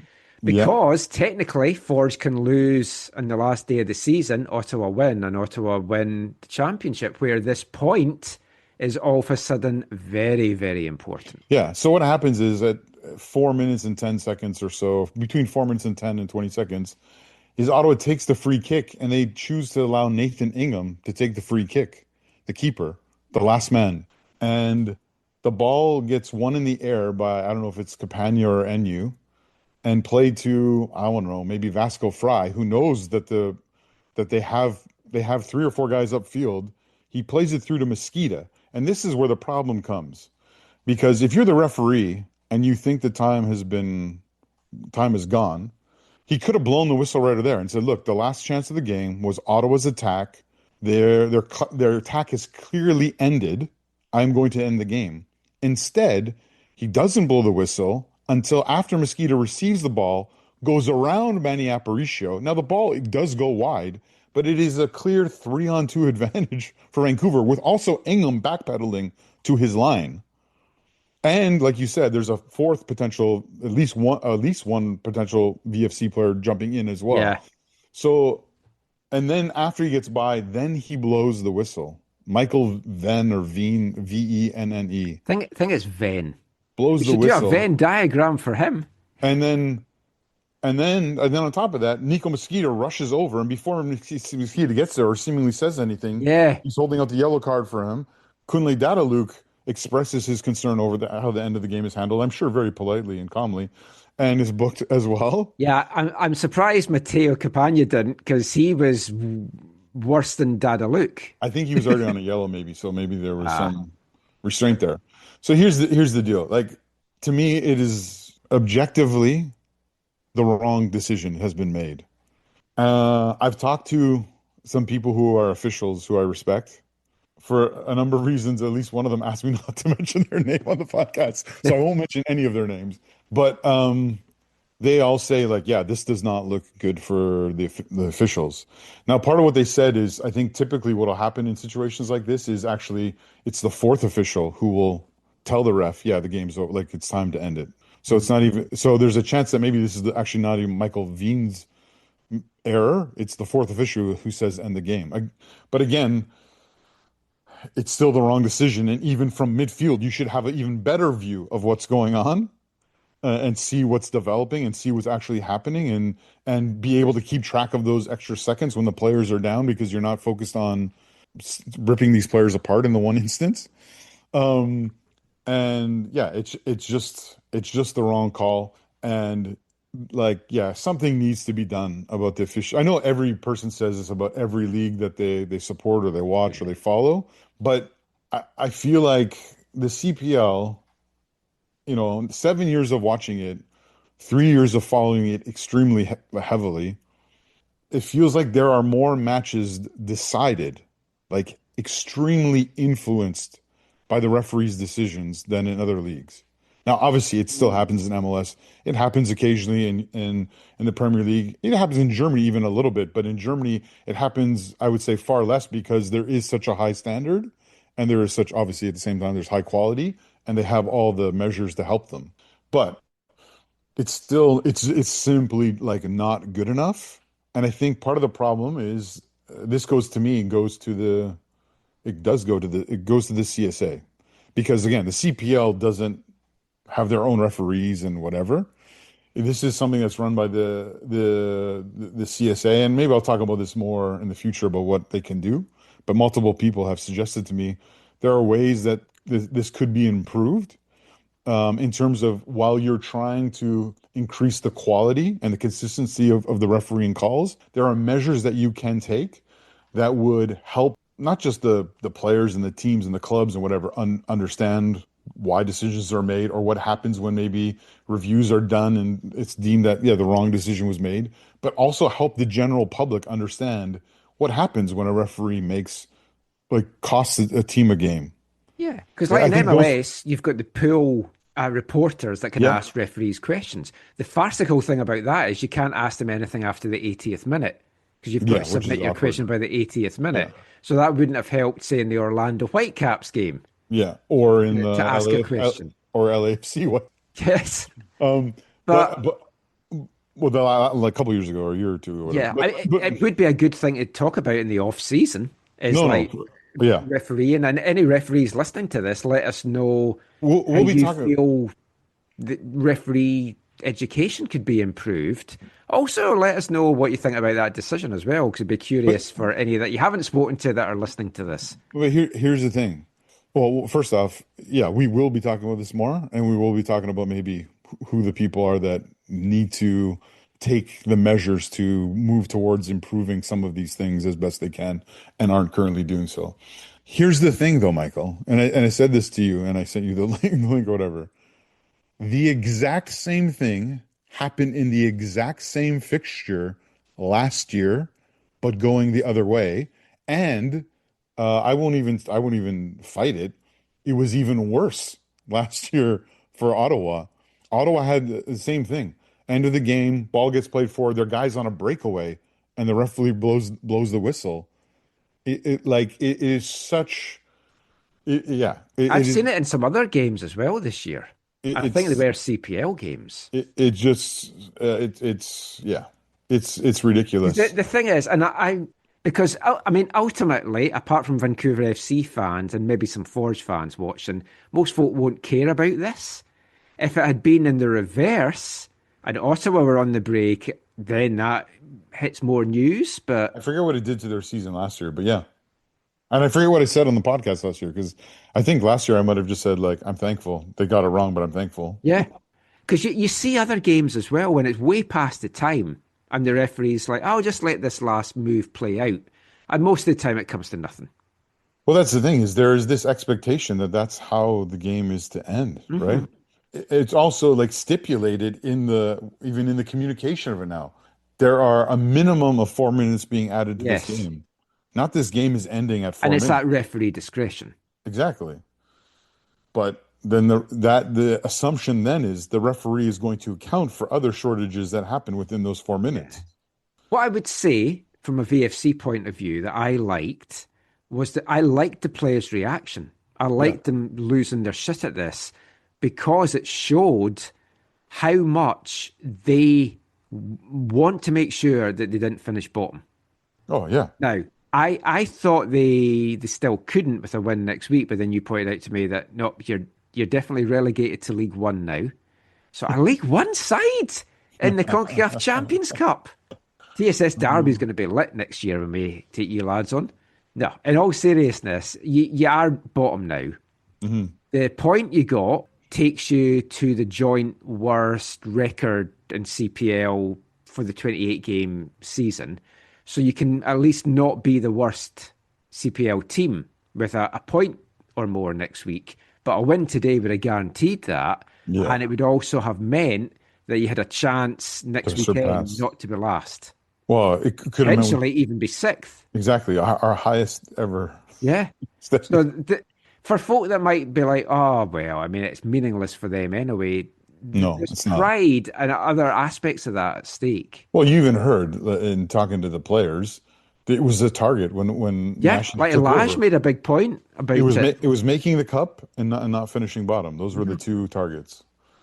So making the cup final played out well. This one has not, but there's been qualification for the Champions League, and I mean the other thing is, I think a victory against Cavalry would be helpful in another sense. It would, mean not equaling Edmonton's worst point total, but it would also be not equaling their victory total, because I believe they had 4 victories that year as well, and 4 victories and 8 draws. And on the 15th attempt, it would be the first victory over Cavalry. But you're also looking at a Cavalry side that needs to win your third. Yeah, I mean next weekend is going to be tremendous. I am disappointed that CPL and MLS decision days are on the same day. At least they're different times. So before the West starts, it's way over. But I mean, I think we talked off air last week. If Toronto and Montreal had been in the mix, it's not great because you'd have eyeballs on that for those games that kick off at 3, whereas the CPL games are kicking off at 1. So if someone wanted to go to games, it would have been a lot more difficult. Thankfully, not the case with those two. But it's going to be an exciting end because, as you pointed out, all 4 games have something meaningful for the teams involved. Yeah. And that's what you want. Yeah. And it's going to be an exciting end, and there's been some interesting results off late. But yeah, we'll cover that end of it, and then we'll do our VFC end of season chat. Maybe next show, maybe the week after. It depends if there's any big dramatic things that we've got to talk about next weekend. But I think we can probably do that next weekend show. I want to end this part by going back to MLS and talking about something that pissed me off this week, because you were very angry after that game today. I don't think I've seen you as you. I could tell from your text how livid you were. Yeah, I couldn't go on the post-match call because I was. So at least the qualification later on in the evening kind of cheered you up a bit. A little bit, yeah. I would have. I might not have said anything to the Ottawa players, but I know I would have said something to like at least Marty. Like I would have said something that. Yeah, he'd have probably said something back, and there'd be a fine coming. And well, yeah, it would have been. Well, I would have said something. Yeah, I would have squeezed it in like backhandedly, like whatever. Yeah, and I didn't want to cause a problem, so no. I've learned when I'm angry not to go in the post games. Yeah. But no, the thing that made me angry, going back to MLS, is I thought, I just needed to check something. I wanted to see what they had in their match report. And then I saw that it was an MLS-generated AI match report. Oh, yeah, I saw this online. I was like, what? And then I checked the Miami game, and it's like AI-generated. Yeah. And then I got a message when I tweeted out about it from somebody that I know that works at MLS going, yeah, that's what we're doing now. And it says that the reports are not being checked. They're just generated from the stats. That's You not lose all fucking nuance. The stats don't capture the Sebastian Berhalter incident, ball over the line, all those kind of things. Yeah. A push off the ball, a controversial moment, a great assist that led to a goal but's not measured as an assist. Yep. I.e. Sebastian Berhalter's last week and Thomas Müller's goal, which I'm still angry about. I am furious about this just in general, because now many folk will know I used to write for MLS, and then they got rid of all the writers when COVID hit. And then they started to hire people back after COVID, but they decided to go in a different direction and they wouldn't have individual beat reporters. So each market didn't have a reporter covering them. So I no longer did Whitecap stuff for them. So, for example, the guy like Ari Lillenwall, our good friend, he kind of does the Pacific Northwest stuff. Other guys jump in as well. Like our good friend Ben Steiner writes some stuff about Canada and does other stuff, editorial work for MLS and things as well. So they've started to hire folk back. But if you're starting to do AI reports, it's a slippery slope. I fear this is the future of all sports journalism. U Sports apparently do AI-generated reports in the college game now as well. But this is a slippery slope. Once you start going down AI, I don't think you turn back. Although you can complain through their feedback page, but I'm just appalled by this. It's a slippery slope. It was a slop of a report, I'll tell you that. But yeah, I mean, I won't ask for listeners' thoughts because they've made that very clear in reply to my tweets on social media, so I appreciate that. But they've got money. It's not that they're short of money. And it goes into things like goal line technology and stuff as well. It's just, yeah, it's horrible. Anyway, that is it for that part of the MLS chat and looking at the Whitecaps Orlando game. We've got more Whitecaps chat to come, though, in the next part as we sit down to chat with Whitecaps goalkeeper Isaac Boehmer. And we'll also talk just about the general Whitecaps goalkeeping situation as well. We'll be back with that after the first of two Britpop songs. I'm Isaac Boehmer. I'm listening to the AFTN Soccer Show.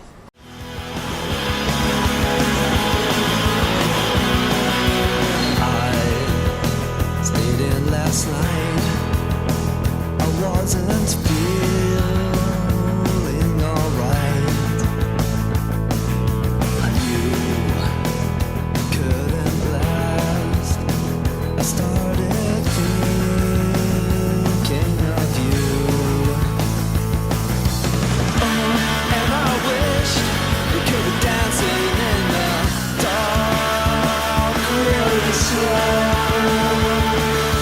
Oh, it's good to know tomorrow you are coming home. I won't be so alone. I feel heaven is you. Don't you know I feel heaven in you? Don't you know I feel heaven in you? Oh, it's true, I can't let go. I miss you, oh you know. Sitting alone with the TV on, I fell asleep. I was hoping you'd call, and I dreamed we were dancing in the dark really slow. Welcome back to the AFTN Soccer Show on CITR Radio 101.9 FM. And kicking off this part, it's the first of two Britpop songs in this episode as we continue to pay tribute to 30 years of the Britpop era. And this was a song that was released on October 9th, 1995, charting in the October 14th UK charts. It's a band we've featured on the show before, Ash, from Downpatrick in Northern Ireland. And we featured their debut album 1977 as a previous album of the month on the show. And that is one of the tracks from it, Angel Interceptor, the third single to be taken from that 1977 album and the band's sixth single overall. It peaked at number 14 in the UK chart and is definitely viewed as one of the band's best ever songs. But we're going to get back to the football chat now, and we're going to bring you this episode's feature interview. And it's with a man that's just lifted his second Canadian championship with the club, signing with the Whitecaps as a homegrown back in August 2020. It's been an interesting journey for Whitecaps goalkeeper Isaac Boehmer. The 23-year-old, at the end of last year, Vanni Sartini was singing his praises, talked about having 2 number ones at the club, and in his mind, Isaac Boehmer, Yohei Takaoka would be battling it out to see who was the number 1 goalkeeper for the 2025 season. But of course, Vanni then left, a new coach comes in, and you don't know what's going to happen with any player when a new coach comes in as well. As things have played out, Isaac's found minutes limited over the course of the season. He's been a Whitecaps goalkeeper for the cup competitions. In March, played in both the legs against Monterrey in the last 16 of the CONCACAF Champions Cup. 2 draws for Isaac in that one. And then hasn't played in MLS yet this year. Has had a string of games for WFC too, but has had 5 appearances in that run to a 4th straight Canadian Championship, lifting the Voyageurs Cup once again. And it's been a very exciting year for Isaac altogether. Playing wise, what we've talked about, the big run, just how well the team's doing. Off the pitch, he married his childhood sweetheart. He's gone fishing with Thomas Müller. It's been a whirlwind year. So I got a chance to sit down with Isaac at training this week before the Orlando game just to chat about life in 2025.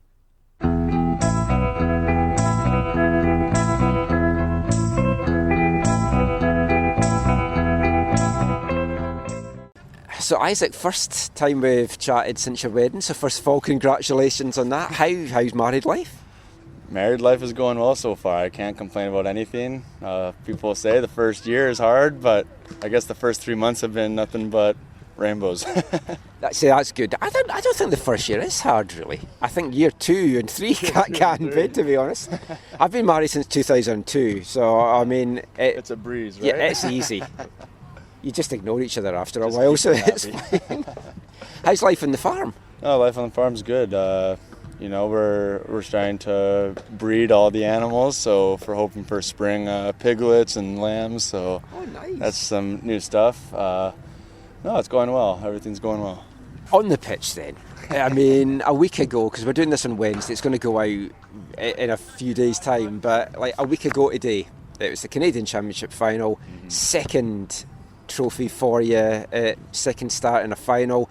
Was it as good as the first, as memorable, or is nothing going to beat that first one in the penalty shootout? When you win a trophy, it's always memorable. Of course, last year was a big one for me, for my career as well. But winning another trophy, it's always great feeling. What's this year been like for you? Because obviously, it's when you're the backup keeper. We've talked about this before with so many keepers. It's like you're waiting for your opportunity. There was a managerial change at the start of the year. Did that bring some uncertainty for you? Because Vanni had spoken so highly about you at the end of last year. Like, were you wondering, where am I now in the grand scheme of things? I mean, everyone knows a new coach is new opportunity to perform. So, like you said, you just got to be ready for your chance. And hopefully, of course, when I've played, I've hopefully taken it. But hopefully there's more to come. Yeah, you've done well in the games that you've played. I want to talk about the Champions Cup experience, just as a whole. So you got the games against Monterrey. What was that like for you down there? I mean, that was such a pivotal game on the run, getting the goal from Brian late on, that kind of put the tie to bed. How did you find that experience in Monterrey, but just that cup run in general? Yeah, I mean, everyone who watched knew that was a whole very special tournament for this team. We've come a long way. Those games were fun to play in. It was a good experience for me to play in those games. I think it just built some confidence in me going forward to be ready for the next games. And then the cup games as well in the Canadian Championship. I mean, how hard is it to come in? You're cold. I know you've been playing with the twos, but to come into those games, and they're big games as well, they mean so much to the grand scheme of things for the Caps for next year, but is it tricky? Yeah, I mean, it's not easy just coming off the bench and being ready to go. Everyone knows that, but you do your best to prepare, and I think that I've done well doing that. Of course, it would be nice to get a run of games. It's probably make it a lot easier, but no, I'm ready for anything that comes my way. Goalkeeper-wise, there's been so many rule changes that seem to affect goalkeepers in the last couple of years. You've the penalties, you've got to keep a foot on the line, the 8-second rule that is going to be in effect really everywhere by next year, and it is in a lot of places already. Has that made you have to change how you deal with stuff? Yeah, I think you're always adapting. Every game you're trying to improve and be better, and no matter what the rule changes are, you're always just trying to be consistent and play well. The coaching staff here sets us up well to prepare for the game and to do well in the game. Keeping the foot on the line, because this is something that fascinates me. Like, how conscious are you, or is it just like second nature now? You just know where that line is? I'm pretty confident if I got my foot on the line or if it's a little bit off anyways, so it doesn't make too big of a difference for me. I know where it is. And to be honest, I don't like to go too early anyways when I'm in net for penalties. So to be honest, it doesn't affect me too much. I feel strong and powerful enough to get to the corner to save the ball. Yeah, and we know how good you are with penalties from last year. The team this year, everyone seems to play with a smile on their face. It just seems, I've been around teams before, and there's always, you see good atmospheres. This just seems something special. What's it like to be part of that? Yeah, I mean, when you're winning, everything's going well, of course, right? You're always happy. So it's been a great feeling to be a part of a winning group, and I think a lot of younger guys and older guys too, we've all stepped up, and we've brought in a coach who wants to win, and he's also pushing us to do better as well every day. And that's a good feeling when you do feel better every day. The playoffs coming up soon, and I think a lot of folk are very excited at what could hold in store. You don't want to get too far ahead of yourself. You've got to win the games, and you don't know who you're playing yet. But what's the mood like in the group for these playoffs? Is the self-belief like through the roof right now? Yeah, I mean, I think we're humble as well. We believe we can go all the way and do it, but we also know that there's steps ahead of us to get there. We know we've got to go to Orlando now and win there, and try to be the number one seed in the Western Conference. I think that's the goal, and just to be ready to push in the playoffs, one step at a time. Looking at the goalkeeping situation, Yohei's obviously had a tremendous year, which makes it hard to dislodge somebody that's having a year like that. What have you seen from him? You're a very close-knit group. Like everyone's like involved in it. It's like, what have you seen from Yohei this year? Yeah, I think he's had a good year. I think that comes a lot from our goalie coach Yusuf. He's been working with all of us for I think with Yohei now 3 years and me for 6-7 years, and we've all developed over the years, and you can really see that he's done a lot of work with us to be better. And of course, I think all of us goalies we push each other every day to be the best. It's a weird situation at the end of this year. Yohei, you're free agents. I won't push you on your contract, but it's like, obviously, you're so settled here and you've got the farm and everything like that, but also you need to be playing. Is it going to be big decisions for you? Have to weigh up everything, or is it kind of a no-brainer that if you get offered a deal, you want to be back? Yeah, I let my agent kind of do the off-pitch stuff right now, but I'm focused on this Orlando game coming up because you never know what can happen within this week. So I think just full focus for this year first, and then we'll see what kind of plays out when it comes to contract stuff. It's obviously been a big year for you off the pitch, as we talked about with marriage, on the pitch with everything as well. If someone had said to you, though, like when we spoke at the end of last season, if I'd said to you, you're going to be taking Thomas Müller fishing, could you have imagined that was going to be the case? I wouldn't have imagined it would be him that I'd be taking him fishing, but you know what, I wouldn't be surprised if I was taking someone fishing. But no, he's came in and he's helped lift the group up to want to win more. I think he's brought the city together a little bit more for us, but I think that's great. But I'd also like to see that even if it wasn't a big famous player like Thomas coming, that the city would still get behind us, and really be there to fill the crowds out. But of course, when you're winning games, it's easier said than done. Did you pitch the thing to him, let's go fishing, or did he was like, I'd like to go fishing, and you're like, I can do that? Yeah, it was a little bit of both. He was intrigued a little bit from hunting and fishing on my side, and so he wanted to go, I think, see some sightseeing of seeing salmon jump, and I told him I think it would be better if we just caught fish instead. But of course, that's me. I want to Yes. catch the fish, but no, it was a fun time. We took Sebastian Schonlau out as well. Yeah. And so fun things to do here in Canada. And I thought, well, let's take the Germans out and probably do something they've never done. Fantastic. Thanks for your time. Yeah, of Good course. luck for the rest of the year, man. And yeah, enjoy the playoff run. It's going to be epic.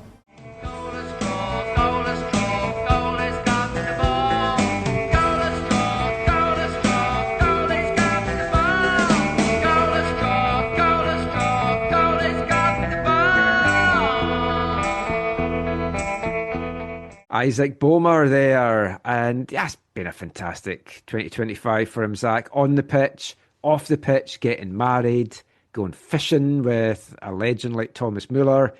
And I'm pretty sure if you'd said to him, like when we spoke at the end of last year, you'll have Thomas Müller as a teammate and you'll be going on a little fishing trip with him, he'd have been like, something weird's happened. I think a lot of the players probably think that. Yep.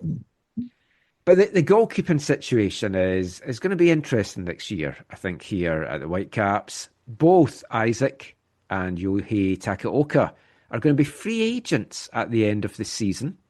Now, salary-wise, not that this is the be-all and end-all of everything, I do understand that. Yohei is on just under 874,000 for the year. Isaac is on 104,000. Big disparity between that, but obviously you've got a number one and a number two, and a number one that leads the league in clean sheets with 13. Now, I thought when I saw Yohei's salary when they all came out, I thought that was a high number. For the Whitecaps, it kind of is, but he's the 7th highest paid goalkeeper in MLS. Now, I looked at some of the others. So these are the ones that rate above him. Roman Burke at St. Louis, 1.7 million. Pedro Gallez at Orlando, 1.25 million. Andre Blake at Philly, 1.18 million. Sean Johnson at TFC, 1.06 million. Wow. Zach Steffen at Colorado, $1 million. Patrick Schote at Columbus, 957,000. So that's the keepers, the 6 that are paid more than Yohei Takaoka. Only Andre Blake, of the 6 keepers that are paid more than him, make it into the top 10 in clean sheets this year. And you look at the teams that these guys are on, St. Louis, TFC, like even like Colorado and Columbus, they're struggling this year. So paying for a good keeper doesn't mean you're going to be a good team in the playoffs. But I mean, it is a lot of money for Yohei. And you can question like 13 clean sheets, how much of that's on him, how much is on the defence in front of him. But I think you can argue he's earned his keep this year for the Whitecaps. A couple of things. I agree with you. I think he's been good for what they pay him.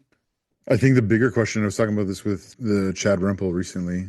I think the bigger thing when it comes to Takaoka is the way he enables them to play out of the back. Yeah, I think we saw that against Orlando even. There was a few times he just came out and his distribution. Yeah. There was a couple of passes in that game and I was like, wow. Yeah, he's one of the better keepers in the league at being a part of his team's build-up play. And so when if Axel is looking to replace him, that is one of the big factors that he's going to need to address is whoever they replace him with. Are they a ball-playing goalkeeper in the same way that Takaoka is? We've talked over the course of his time in Vancouver that you wish he was a little bit taller. You wish he was a baller. You wish he had a girlfriend. If he didn't, he would call her. You wish he didn't smile after being scored. Yeah, he stopped that. No, and yeah. I know I've ragged on him a bit this year, but I do appreciate him. No, totally. His distribution in particular is, and the ball at his feet is such a big. Exactly. So I that's the thing that I think that will be difficult for Axel. Because I think when it comes down to either negotiations or looking at new options, it's like, can we bring in someone who is just as good at this part of the game or better? And in some of the names that people have brought up, I don't know that you find that, especially within. Yeah. I mean, if we look at 3 Canadians, Max Crepeau at Portland, who's never going to come back here, you would imagine but I don't see that. No, but I also think it's highly unlikely that he remains in Portland. Yes. I'm sorry. He's on 648 right I now. I think it's highly unlikely he remains in Portland if all things in the situation at Portland remain the same. My understanding of that situation is it's not one that breeds confidence for Max, and he needs to be in a situation Yeah. that It's also not one, I think, for James Pantemis either, because Neville just goes back and forward in the two. And I know injuries have played into it, concussions have played into it, but it's like, does he have a number one choice? Does he know who is, if they're both healthy, does he know who his number one is? I don't know if Neville is the only issue. He might be, but I don't know that. But Right. Because I just Pantemis think is on 221 and was obviously in this Canada squad mix before the concussion ruled him out. But then you've got Dane Sinclair, the other Canadian number one, really, that is battling it out with Max for the national team. So right now at Minnesota, he's on 632,000. And interestingly, he is also a free agent come the end of the season. I think the bottom line though is I think he could be potentially a shot stopping improvement on Yohei, but I do not think he is the type of player who is nearly as good at helping you build out of the back. I agree. He doesn't instill confidence with you in the balls at his feet. Yeah, I would say even Max Crepeau is better than him at that. Yeah. And sorry, that's one issue. The other issue, that's to me the primary issue. The secondary issue is, and it's one you've talked about a lot, that has coincided with the ascendancy of the Whitecaps, is can you really afford to bring in another Canadian international that you're going to lose when you have a whole bunch of other dudes at the same time? Yeah. So I think those two things really work against him. And even though salary might be bearable, although you got to imagine he's going to want to bump on what he's making, which would then put him over what Yohei's on. Yeah, but I mean, you might offer him what Yohei's on and the chance to come to Canada and be in his home country. He might bite your hand off at that. But I do agree, we don't need more keepers or more players going away on international duty. You've also got to think as well of Isaac's pathway. Mm-hmm. And will Isaac want to move on because he wants to be a regular starter somewhere? But he can't go to the CPL because he's not going to be making 221,000. So do you go overseas? Or not 200, that's what Pantemis is on, sorry. He's on 104, but you're also not going to make that in the CPL. I mean, there's some big decisions. I mean, we don't even know if Yohei wants to stay on. Mm-hmm. He's got the Japanese coach that's been looking at him this year, hasn't called him in. And if you're not going to get called in when you're having the season he's having, are you going to get called in? Do you have to go back home? Is he homesick? Har did an interview with him recently and asked him about that, and he was very non-committal. But I think that makes sense as well because you don't want to show your hand or discuss private deals publicly, especially not to Har. And he might want away and get a new challenge. He might feel he's done his time over here. So I mean, it's big decisions, and if Yohei goes, it is a big decision for Axel as to who to come in. I want to throw one last thing at you here. Mm-hmm. Manuel Neuer. Does Thomas talk him in to a year in MLS with him? Yeah, I've heard some people kind of mention that. Obviously, there's a close bond there, being in the club together for so long, and obviously the national team as well. Since 2010, they've been in there together, or from 2010 to whatever, 2024, 2025, 2024, I guess. I could totally see Thomas Müller having a conversation with Manu about that. For those who watched Bayern this year, Neuer seems to be playing at a level above last year or the last 2 or maybe even 3 years. Yeah, because I mean, it should be noted he is still very much the starter there. Yeah. Oh, well, yeah. Yeah. His deal is up at the end of the year. So there is this like, is he going to sign again? But with Neuer, it's almost like more like there's a sense with Neuer where different than Thomas in that if he says to Bayern, I want to play another year, it's like, okay, we'll give you another 20 million to play another year kind of thing, right? Where is there any world where if he went to them and said, I'd like to leave in January and join Thomas, that Bayern would be like, sure. Oh, here's the thing, Michael. I don't, at this moment, this is early days, right? I don't think he would want to walk away at the potential of what the potential run in the knockout phases of the Champions League will look like for Bayern. Mm-hmm. There also are reports that have come out that even though Neuer retired and then he came out publicly and said, yeah, I'm not going back on my retirement, there have been reports that Rudy Fuller, who is involved in the hierarchy, high up in the hierarchy of the DFB, has had conversations with Manu about coming out of retirement for the World Cup. I can't see him coming in January. I don't see that. Now, if he says it's no use to the Whitecaps not to have a goalkeeper that isn't going to be there for the whole year either. No, but if the Whitecaps say, hey, we want to go with, I mean, if they sat down with Isaac and sat down with Boehmer and said, hey, this is what we're looking at doing. We think this would be a good step for you to take half a season and can further develop, but there's a possibility, a probability, whatever, of us bringing in Thomas's buddy Manu for a season, a half a season, a season and a half. He'd be 40 by then. Yeah, well, that's goalkeepers don't age. Well, it's not even goalkeepers, dude. Manuel Neuer has made a change in his career. I don't know how many years ago, where he totally transformed. Like what he. I don't know if this is maybe some influence from Robert Lewandowski, who is, his wife is a trainer and has been meticulous at taking care of his body physically. But I think he's gone gluten-free because he doesn't want things that cause inflammation. The way he diets and takes care of his body. Obviously, I know there's some people listening to this and be like, yeah, but what about the decision he made to go skiing after Germany got eliminated from the World Cup in Qatar? That was obviously a poor choice. But no, are you trying to tell me that he will not fancy a chocolate digestive? At this point no, I would say he would not. I'm guessing he would. I mean, sorry, he might say yeah in the off season or something, but no. No. So could he come to Vancouver? Yeah, I think in this moment it's very highly unlikely. I would say absolutely not in January. I cannot see if Bayern's on whatever 10-11 game undefeated streak in all competitions to start the season. I think they haven't lost in those games. I think it's 10-0. They've set records in the Bundesliga for the start. I can't remember his points, but definitely goals scored. They're in a good way right now. And I don't see in the league, I don't see them falling off the mark. At the beginning of November, they'll have a test in the Champions League when they play, I believe, away to Paris Saint-Germain, the holders of the tournament. They should be kind of easily through into the knockouts of the Champions League, and this time in the higher seed part of things. And Manu, I'm sure, fancies his chances at taking one more run at that, the trophy with the big ears, as they like to say.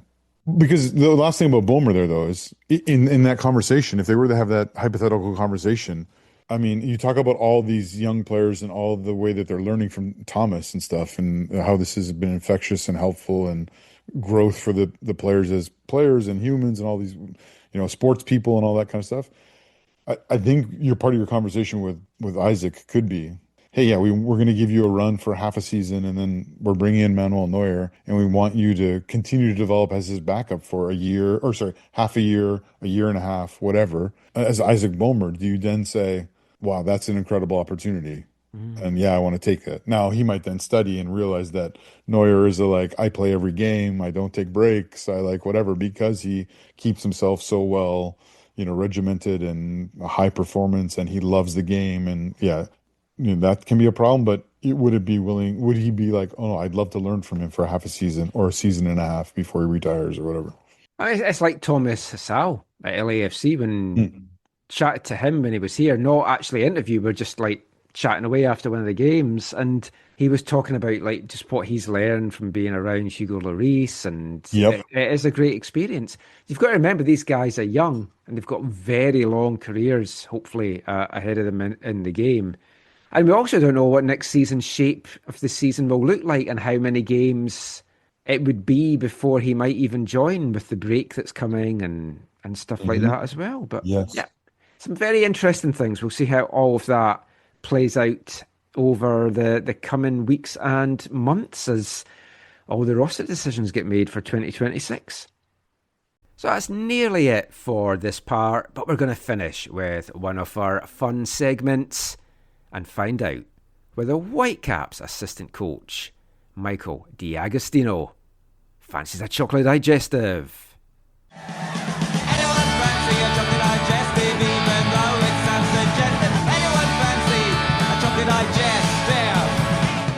So if you're sitting at home and you want to have a hot drink, what would be your hot beverage of choice? A tea, a coffee, some other hot drink? It would definitely be a coffee. I expected that from an Italian. Very specific with my coffee, but it would, as a generalization, it would be a coffee. Yeah. Okay, so what's your go-to coffee then? I make something that is kind of between a macchiato and a flat white. So let's say 2 parts coffee, 3 parts milk, and I'm talking espresso. Ah, nice. I do enjoy a flat white. Just Yeah. had that chat with Sebastian Sean Lau about flat whites as well. Do you have a sweet tooth then? It's like I go to Bosa a lot. I see all the sweet treats that are there. Yeah. Is there an Italian thing that you like, or what would be your sweet treat to have with your coffee? I do like biscotti, and I like the hazelnut, like the wafer cookies. Those are amazing. Oh. Yeah, there's some good cookies that you can get, and I say cookies biscotti that are very good that you can find there that I like with my coffee. Idea a dunker? Not really, not really. I don't know. I mean, I feel like it's good for the cookie, but it's not good for the coffee. That's true. Anyone fancy a chocolate digestive? Anyone fancy a chocolate digestive? Anyone fancy a chocolate digestive, even though it's unsuggestive? Anyone fancy a chocolate digestive? Michael D'Agostino there. And I mean, I'd have put money on him being a biscotti person. But yeah, we've got a lot more of these fun segments to bring you, because we've had a lot of them in the vaults for quite a while now, and just realised I hadn't run a lot of them on the show.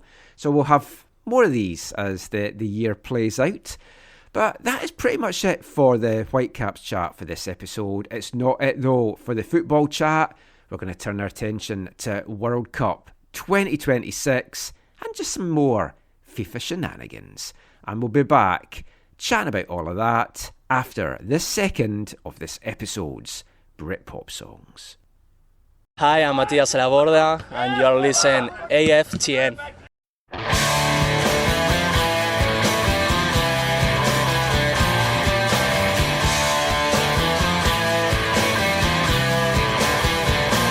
Was it something I said? Was it something I didn't do? Well, you invaded my head, and you tried to make me think like you. It's hard for you. They don't understand your life's an exam. You need something. It's hard for you. They don't understand you're miles from the ground and you needed someone.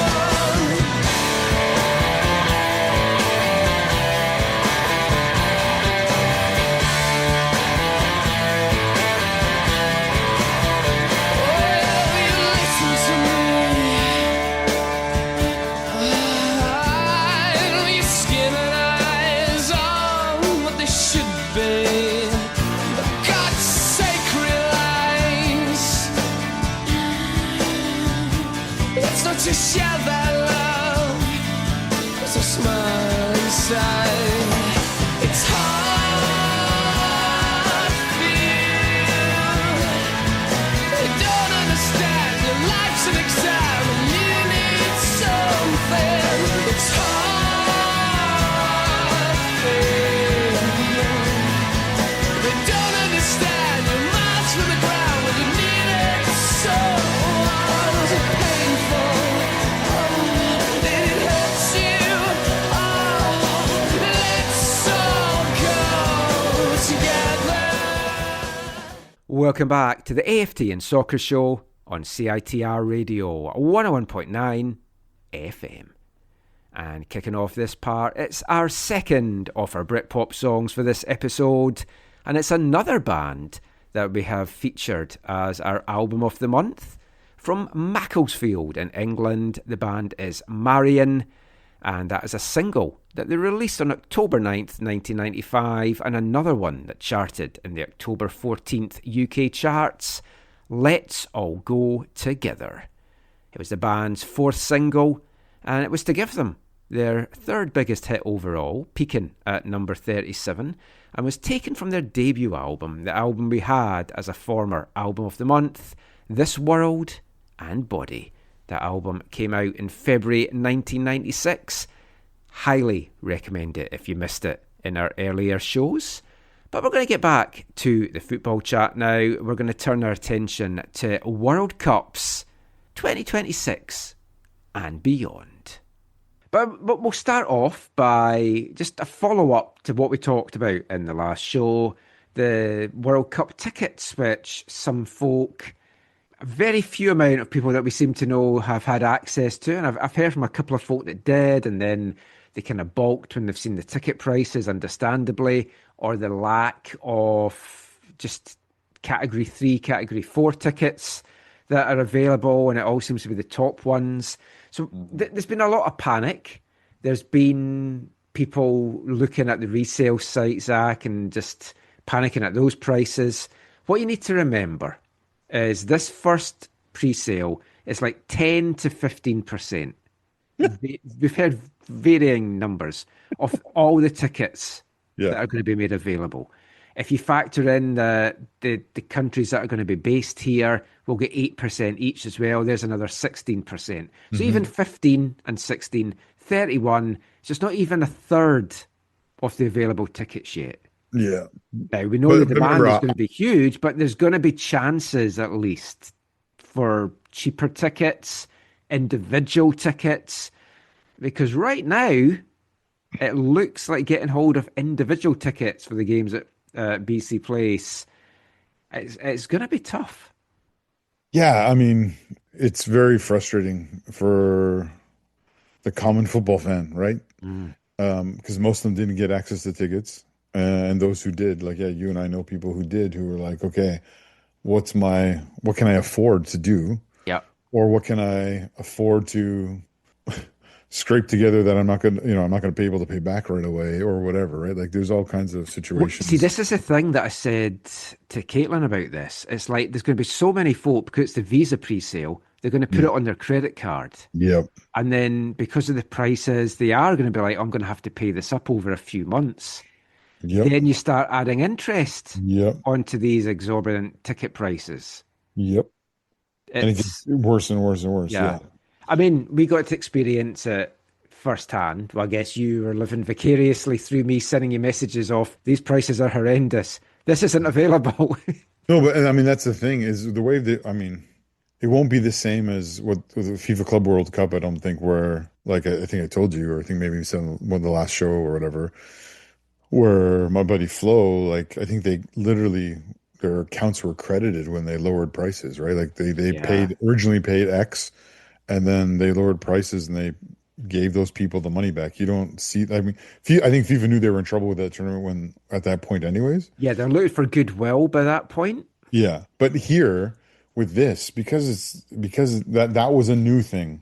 That was a brand new thing that they knew they had some teams that would help them sell out massive venues, but they knew they were going to have some. They knew they were going to have some matches where it's like, oh, this team from Korea and this team from Africa playing in whatever the American South. We don't know how many,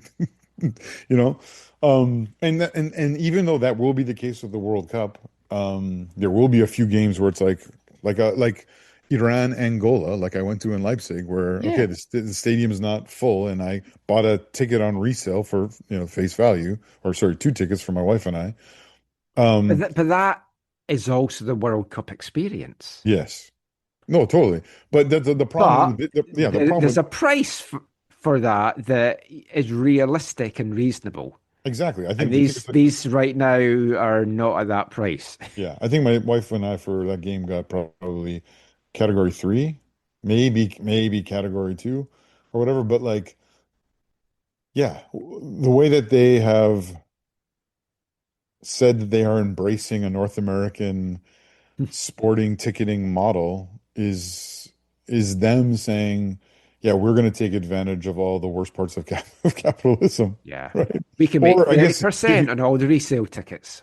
well, but that's the thing. It's not even 30% on the resale. It's 30% on the resale that can now be sold for any amount. Yeah. Right? And Like, they're up for any amount. the amount they're going to make on resale is more than what they sold them for to begin with. Yeah. It's in a lot of cases. So it's crazy. It is crazy. And I can't remember if I said this to you or just on the show, but yeah, like Flo, my buddy Flo says many of his buddies who do this extensive traveling nonstop all year, following their clubs and following their national team, are seriously in the midst of deciding this might be a World Cup I don't go to, or I no longer go to the World Cup if this is how it's going to kind of keep going. And they know that that's not going to break FIFA's bank, especially for a tournament in North America and heavily in the United States. But I mean, there's been outrage already at the prices, but this is going to be nothing compared to after the draw. When then the fans know where they are, look to get tickets, and then see they either can't or what the prices are. Oh, exactly. I mean, this is part of the conversation, as you were going, sharing the options with me and stuff. This is what I can get, this is what I can't get. And it's just like, okay, well, let's analyze, like, what is that likely to be later? Right. Mm-hmm. And there are a couple of games I think you got where it's like, okay, we don't like, there's a, I don't know, a possibility or significant possibility that, let's say, for example, one of the games that BC plays might be between let's say two teams that are not super fancied. Yeah. Doesn't mean it won't be a good game or whatever. Yeah. Sure. Yeah, that's a good example.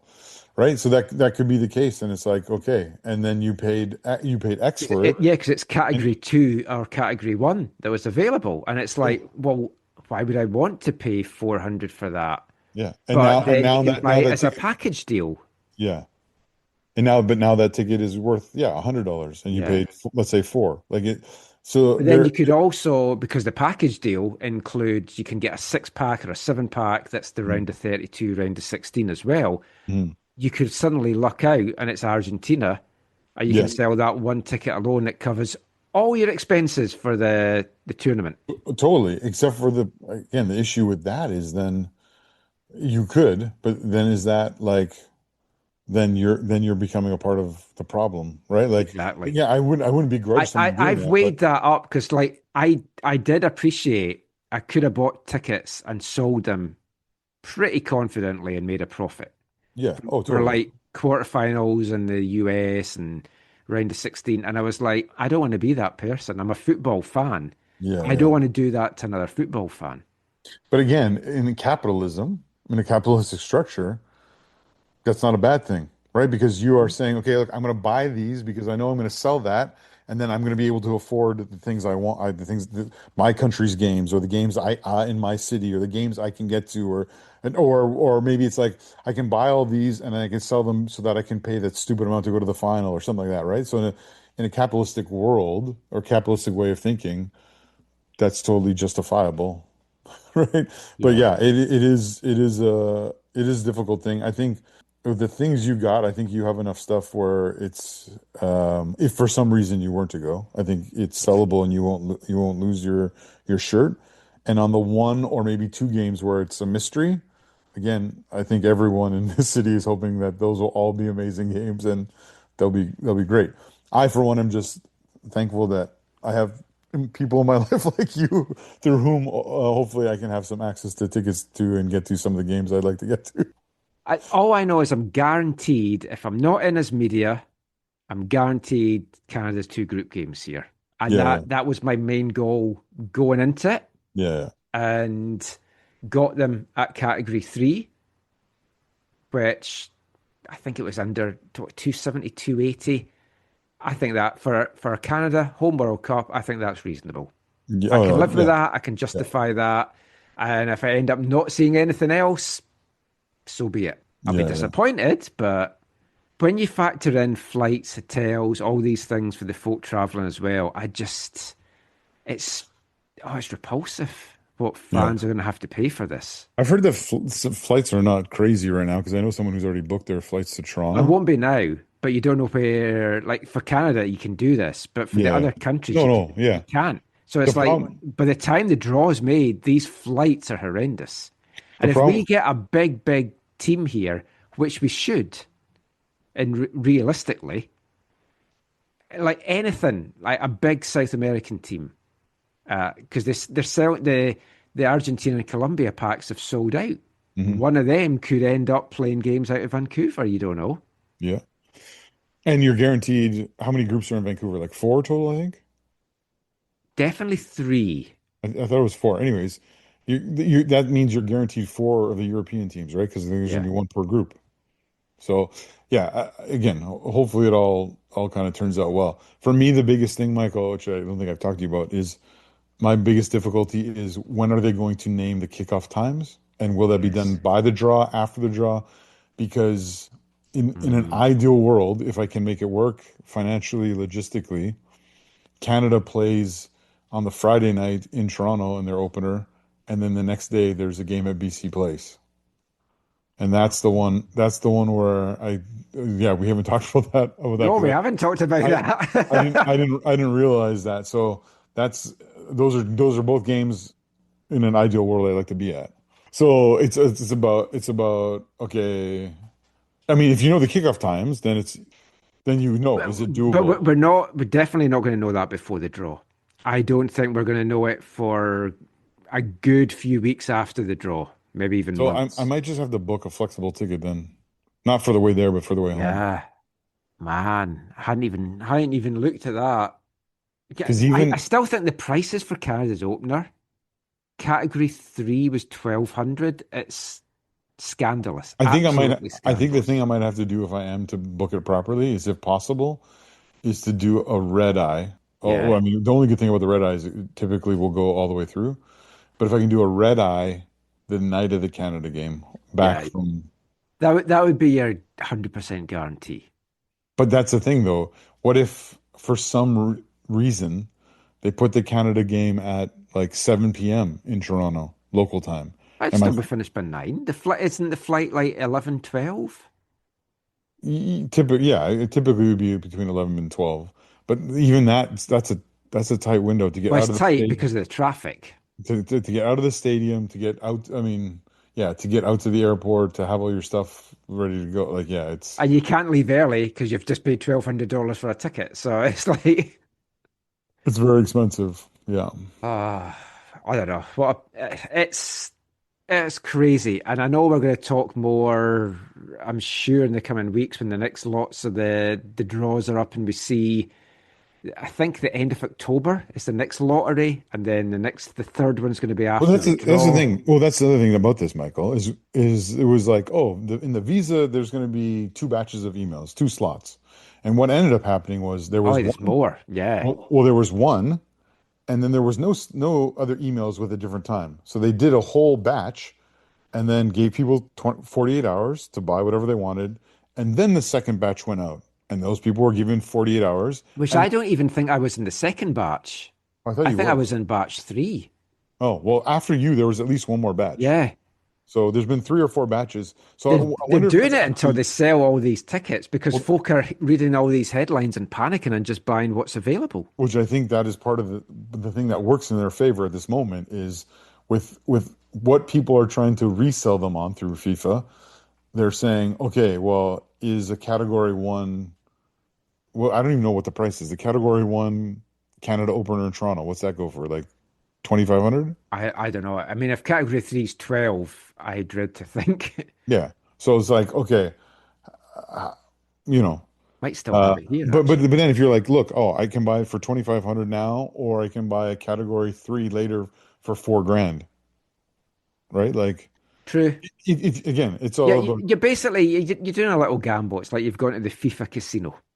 Yeah, because the other part is yes, there will be tickets later, but with this dynamic pricing, will they already be higher then? Yeah. And then we don't know.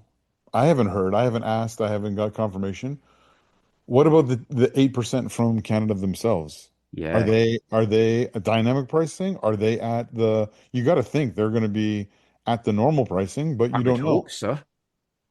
The other thing that's an abomination in this is the dynamic pricing plus the faux category 4 in these Yeah. stadiums. It's Oh yeah, ridiculous.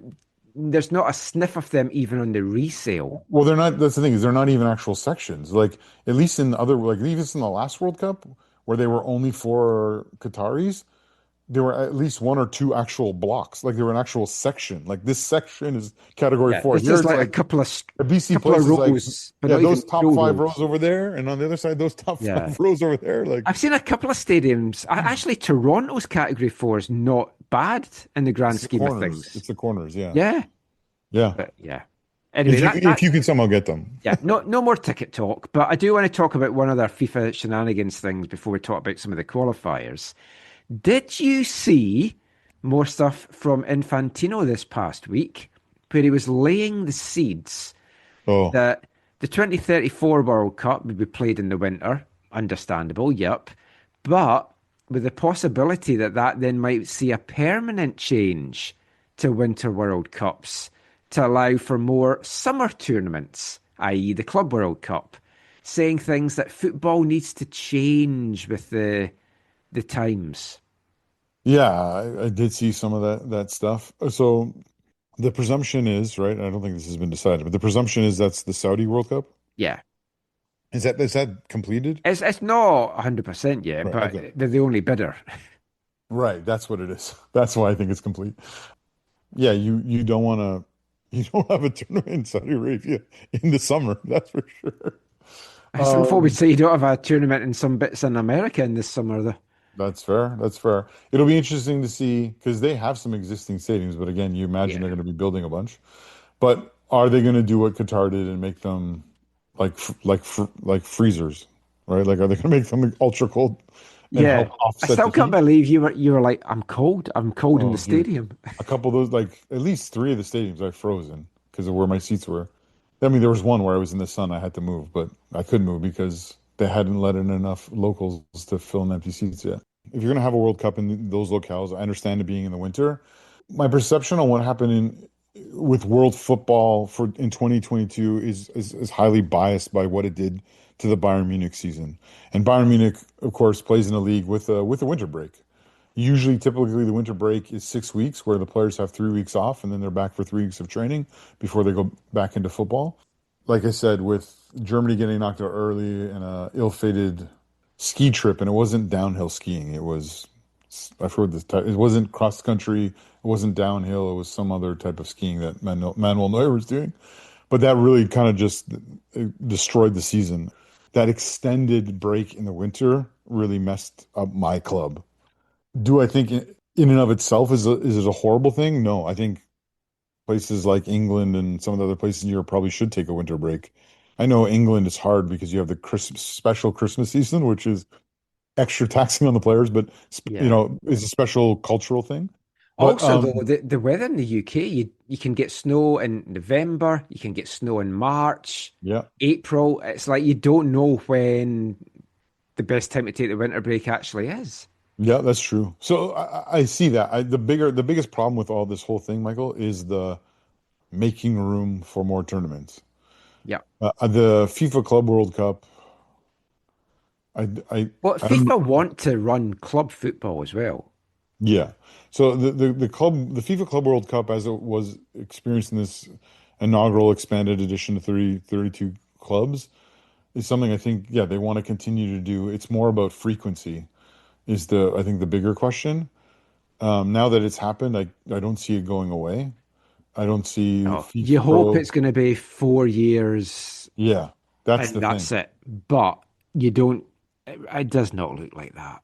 Yeah, and that's where I think things if they try and do every 2 years or every year or something crazy, that's where I think there's gonna be problems. And as much as I think FIFA Pro, like the players union, won't be happy and will try and fight some things, I think they're not going to get away from some of this stuff the way that you would think they could or should. Yeah. Ultimately, the more you have it, though, the even less interest that's going to be in it, because it's like, it's another Club World Cup. I think they view it the opposite, Michael. I think they say, look, we started off, it went okay, did well enough the next time we do it, it's going to be even bigger because next time there's going to be some. Oh yeah, they different want teams. more clubs. Yeah. Well, not even more clubs, but even there's Well, just no, gonna be but they different have teams. talked about the next one's going to have more clubs. Right. Oh, like 48, like this Super Yeah. World Cup. Yeah. At some point, someone in these leadership roles has to say, "Hey, we don't just care about making money at football. We have to care about the players because if you play them too much and then they break down and they're injured and can't play, then you don't make as much money." So someone at some point has to, and I get, Karl-Heinz Rummenigge, who I highly value his opinion, has said, look, the players have to understand they're demanding these salaries. So of course clubs have had to search out more games and more ways to make money, to pay them more money. And that's what's brought on these type of things. So yeah, there's got to be some kind of common sense and some kind of sit down of these higher ups to figure out the best path forward. And yeah, I don't know. I have no idea what it's going to look like in 8 years' time, 9 years' time. Mm-hmm. But we'll and see. then beyond, because of course, if you keep expanding tournaments, there's only certain countries that are really going to have the infrastructure to do it, or you're spreading it over more countries, which is then more travel and more expense. And yeah. Anyway, let's turn our attention now to next year's World Cup, the one that's closest, and the qualifiers for 2026. Some more teams have qualified for next year's tournament. 22 of the 48 teams are now known. That will increase by the end of the African qualifiers on Tuesday.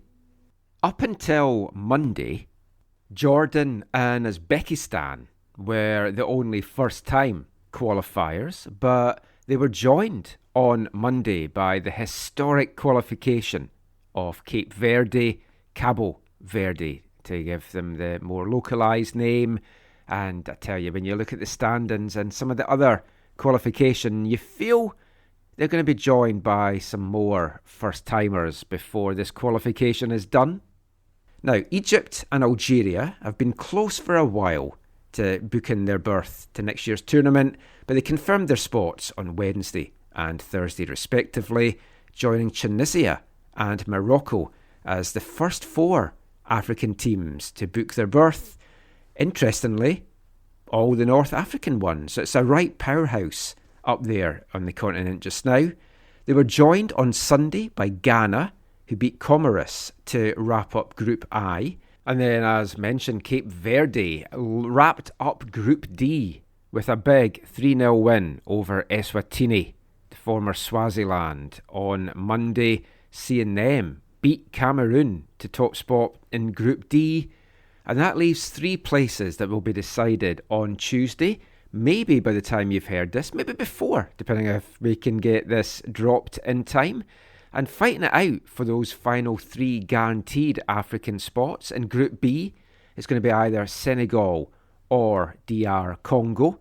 In Group C, which is the really tasty one, and that's the one I really recommend trying to check out on FIFA Plus, Benin are top on 17 points, South Africa second on 15, Nigeria third on 14, and Benin play Nigeria in the final group game.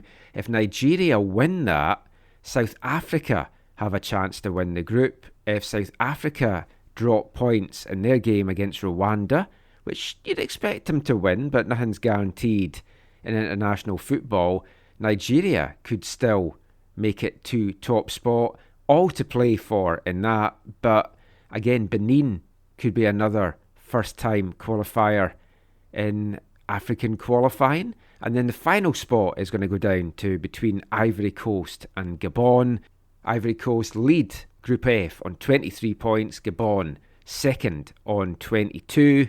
And the Ivory Coast hoping to get their 3rd appearance at the World Cup finals and their first since 2014. Gabon would be looking for their first ever appearance at the finals.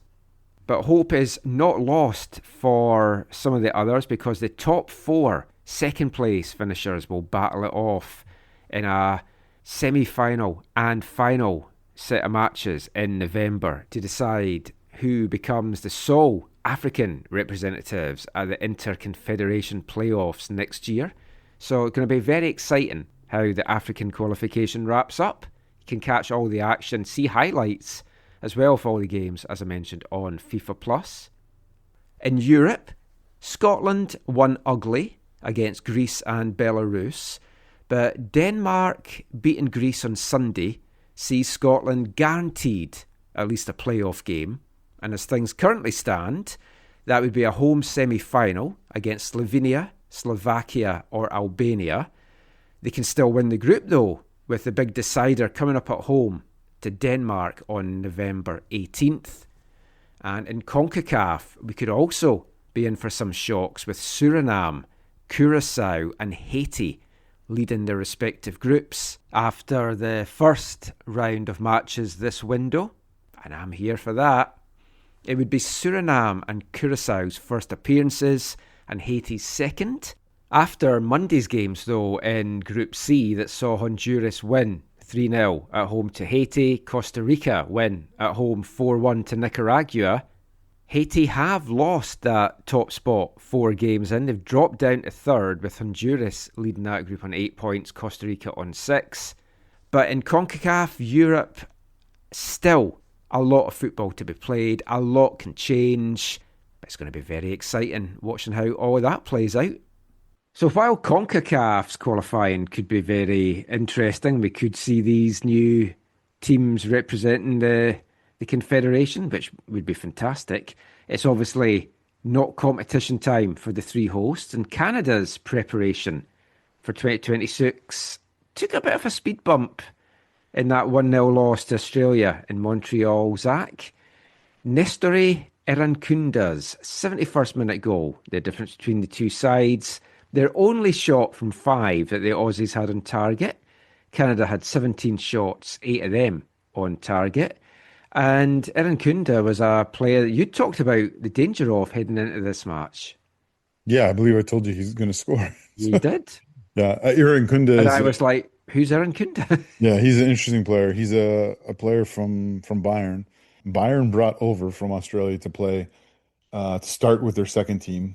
He put in some performances there, got a little bit of a look in the one preseason he was around for, so we got to see him actually play, one of the really like lower level German or Austrian or Swiss teams or something, where I think he scored a goal or two, right, Kirk? Yeah, he scored a goal or two. But they put him more with the second team, and he was not a fan of that. So he's kind of, I think, of that, a little bit of a younger generation, Michael, where there's a bit of that expectation, and honestly, he wasn't at the level of our other options, and so based on his frustration and demands and attitude, it was decided that it would be better to sell him. So I think we sold him to Watford, not Wolves. Watford. Kirk says Watford, and I think he scored maybe a couple goals for them, or he's had produced a little bit. But based alone on his pace, I just knew he was going to cause Canada's problem. He was going to cause Canada's backline problems. And yeah, before the match, I was talking to Kirk, and it's like, the dude's going to score in this game. Yeah, it wasn't great defending on the goal. No, it wasn't pretty good, and it was not the type of goal I thought he would score. I thought it was going to be on the counter. He was going to catch us, and his pace, he has great pace. Thought he would get in behind and go through alone and either round Max or shoot it past Max or whatever. But yeah, his quickness is partly what led to him knocking in the ball off of the foot, I guess, of Segur, which was really, really unfortunate. And Max, I feel horrible for Max. I don't think Max is expecting that shot to come in at all. I don't put it on him. But yeah, not good defending from Canada on the goal. The one thing though, and I think I said this to you after the game, I expected him to score, but I expected it to be in a 3-1 or 4-1 defeat for us. Well, yeah. I mean, it was an okay performance from Canada. It was lacking in a few things. I mean, Australia's a better team than Romania and probably Wales, I would say. I've watched their game highlights from their qualifying campaign. They started off their campaign like dropping points, and they just had something wasn't right with them. And then they've regrouped and they've really gone on a big tear. And they're a dangerous team. They're a team that's been at World Cups. They're a team that know how to battle in these kind of games. And I don't think losing this is the end of the world, because it might also temper some fan expectations a little bit. And I don't think that's a bad thing. But I think there is a lot of things that Jesse Marsh can learn from it.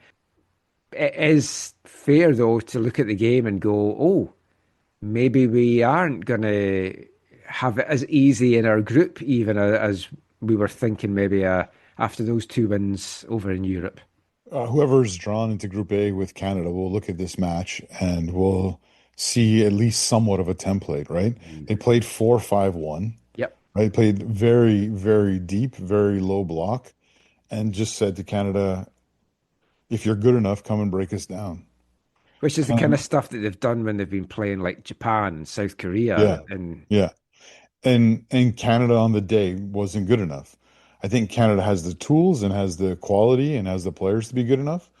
I think one of the interesting things is for Jesse Marsh is, was there enough of alteration, variation, adaptation? I think that's a thing that he's not the only Canada coach to struggle with, although I would say he is the Canada coach who's had the most options and the most different types of tools in his toolkit to be able to do that. And hopefully, like you said, one of the positives that comes out of this is, again, this side preparing to be more flexible at various points in a match when their ideal is not working. So you go back to the press conference about do you have a plan B and whatever? And he's like, we got all the way to plan Z or double Z or whatever, right? Like, I feel like we didn't quite see that from this side, and they weren't getting it from this. They weren't getting the penetration and crosses and breakthrough, whatever, from their fast, speedy wingers. Yeah. And even on the day, dynamic Ismail Kone, sorry. He was dynamic, but even in his being dynamic, he wasn't able to fully break things through.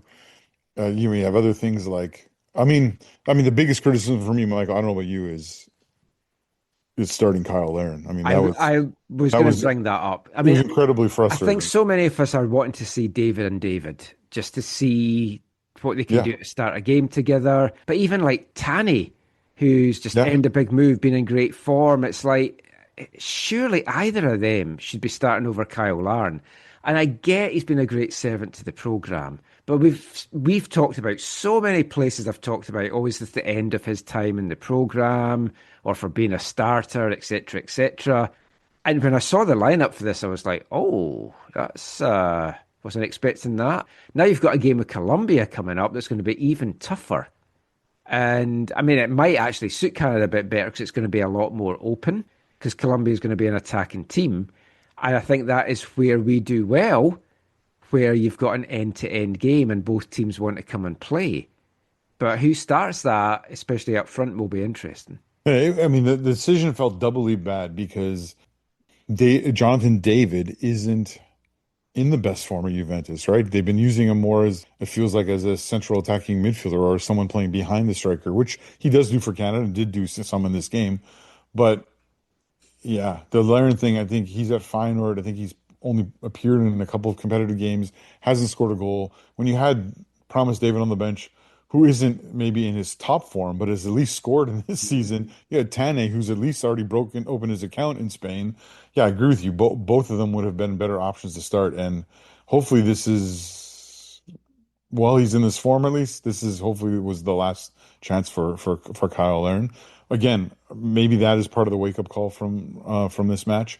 But yeah, Jesse Marsh did, I think, choose the lineup strategically. Obviously, you got the sense of he doesn't want to give too many minutes, or he wants to give different looks in different games and use different players in different ways. So you had Noah Stachio, starting and whatever. Yeah.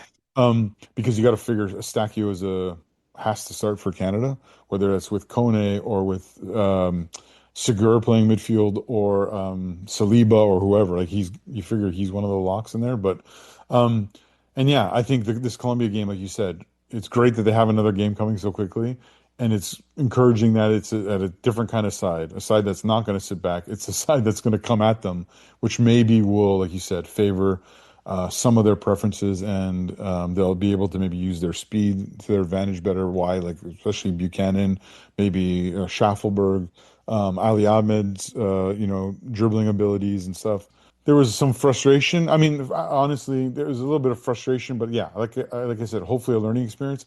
I do want to say I feel bad that. I mean, it was great to see a packed house in Montreal. Oh yeah, it was a good and atmosphere. A pro Canada crowd. The Voyageurs, I think, were friend of the show, Gianni Infantino there taking it all in. I did not enjoy that post game. Him and the Prime Minister in the locker room. Yeah, it just felt like, please, like this is what I'll say about those. I think those kinds of things are fine. Were fine in a different era when they weren't promoting those individuals, right? You're the Prime Minister. You're some kind of political official, and the team's playing in your region, in your city, and you go in to say, "Hey, you know me. I'm this dude. I'm this lady, whatever. I'm this person, and I just want to tell you, I'm so proud of you. Good luck in the tournament this summer. Hard luck tonight. Whatever. Blah blah." Blah.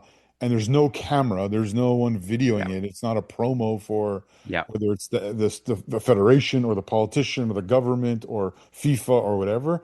Those like when you saw, I think back and maybe there were videos of this, then I can't remember. But when you think of like, and this is not a promotion or a endorsement of the individual or their policies, but you think of like, I think Bill Clinton's like visit to Team USA after they beat Algeria or whatever that was, or in that tournament in 2010 or whatever. And yeah, I think there were some pictures and stuff, but there was no like, here's a promo for Bill Clinton. I mean, he obviously he was a retired politician then or whatever, so it was different.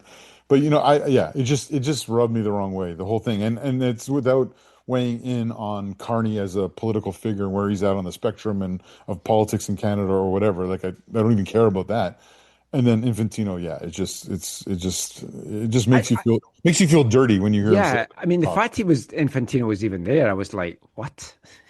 But no, I was pleased for Montreal that they got that experience, an emotional time as well for Jesse going back to Montreal. Great turnout, great support. Just a shame the performance wasn't there. Yeah, safe travels to all the Voyageurs and Canada fans who are going down to, was it New York, New Jersey, right? I don't know where this one is. I just know it's Columbia. Yeah, it's Columbia. Yeah, that should be really, really interesting. And I think there will be. It's a big test. There will be it's a big test, and there will be some fans traveling. I don't know how many. Oh no, they will. Yeah. Anyway, that is pretty much it for the football chat. Not it for the show, of course. We've got this episode's wavelength to bring you. And we're going back to 1997. This is the section of our show where we play a song about football. It's a band we've featured many times on the show before. They're from Norwich in England. They're called Halftime Oranges. They've got a couple of football-themed albums out. This is their second one, Rotterdam Nation, which is named actually after a headline that was in the UK tabloids when England got beat 2-0 by Holland in Rotterdam and ended up missing out in the 1994 World Cup. So World Cup-related chat, I guess, in a way. But this is track 13 on their 15-track second album, Halftime Oranges, Occupations. I could have been a carpenter, but I was just not good. I could have been a doctor, but I didn't like blood. I could have played the bombers, but I had no boots. I could have been a dancer, but I've got to let be. I would have been a footballer, but they didn't scout in my school. I could have been a footballer, it would have been so cool. I could have been a soldier, but I don't wanna die. I could have been a lawyer, but I could never lie. I could have won an Oscar, but I couldn't act. I could have been the favorite, but I was never backed.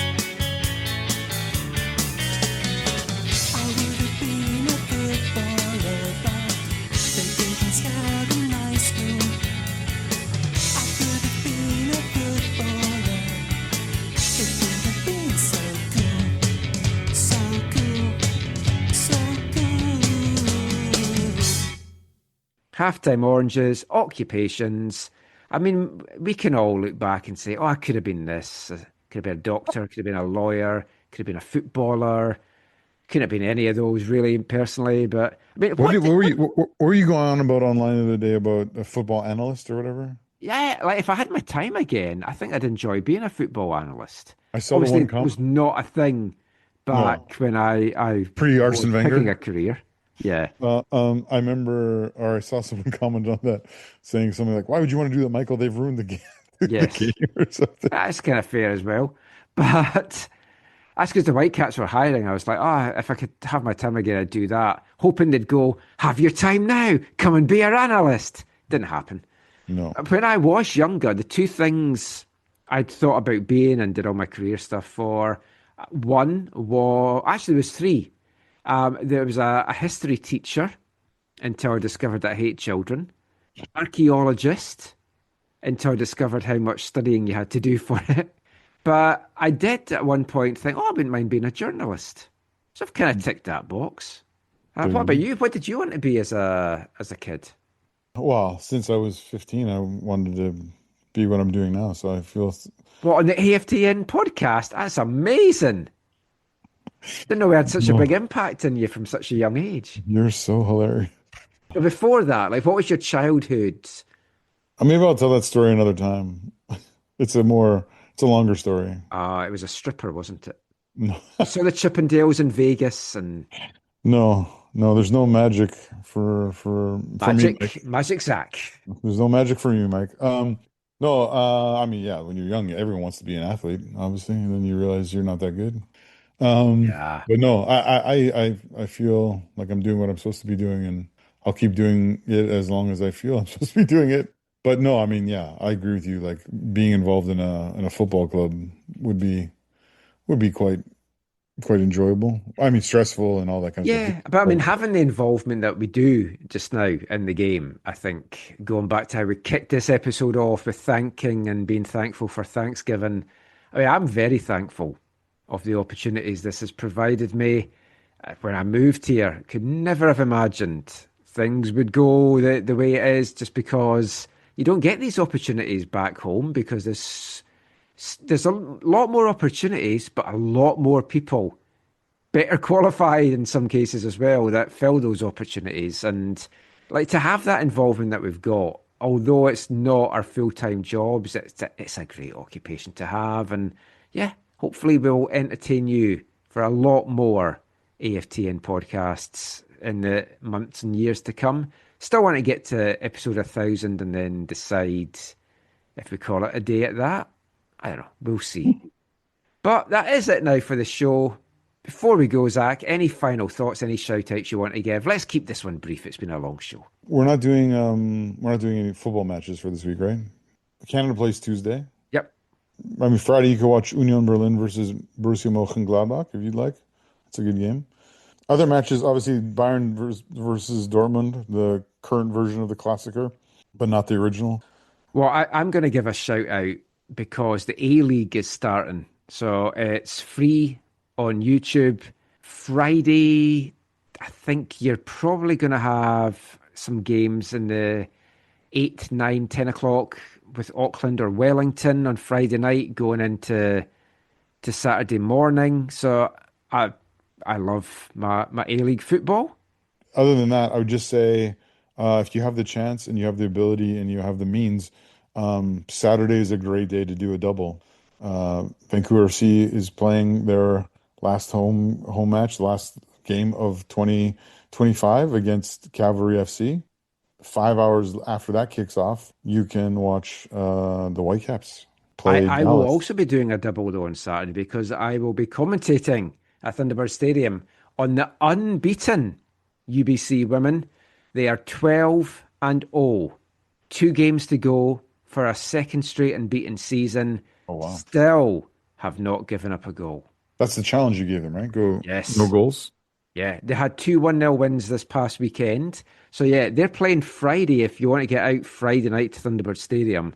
I think it's a 6 o'clock kickoff. And then, obviously, people listening to this will not be going to the game on Saturday. I will be, and then making the second half of the Whitecaps game. But yeah, it's going to be an exciting doubleheader. It's an exciting end to the season as well, regular season for CPL and MLS this coming weekend.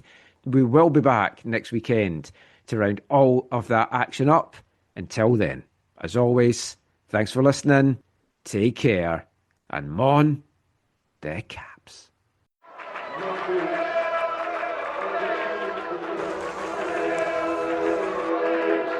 Going to your first match is an experience you never forget. The atmosphere of what's going on around the pitch looks beautiful, and you always look and go, wow, I'd love to play here one day. If you get the bug, it's going to stay with you for life.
AFTN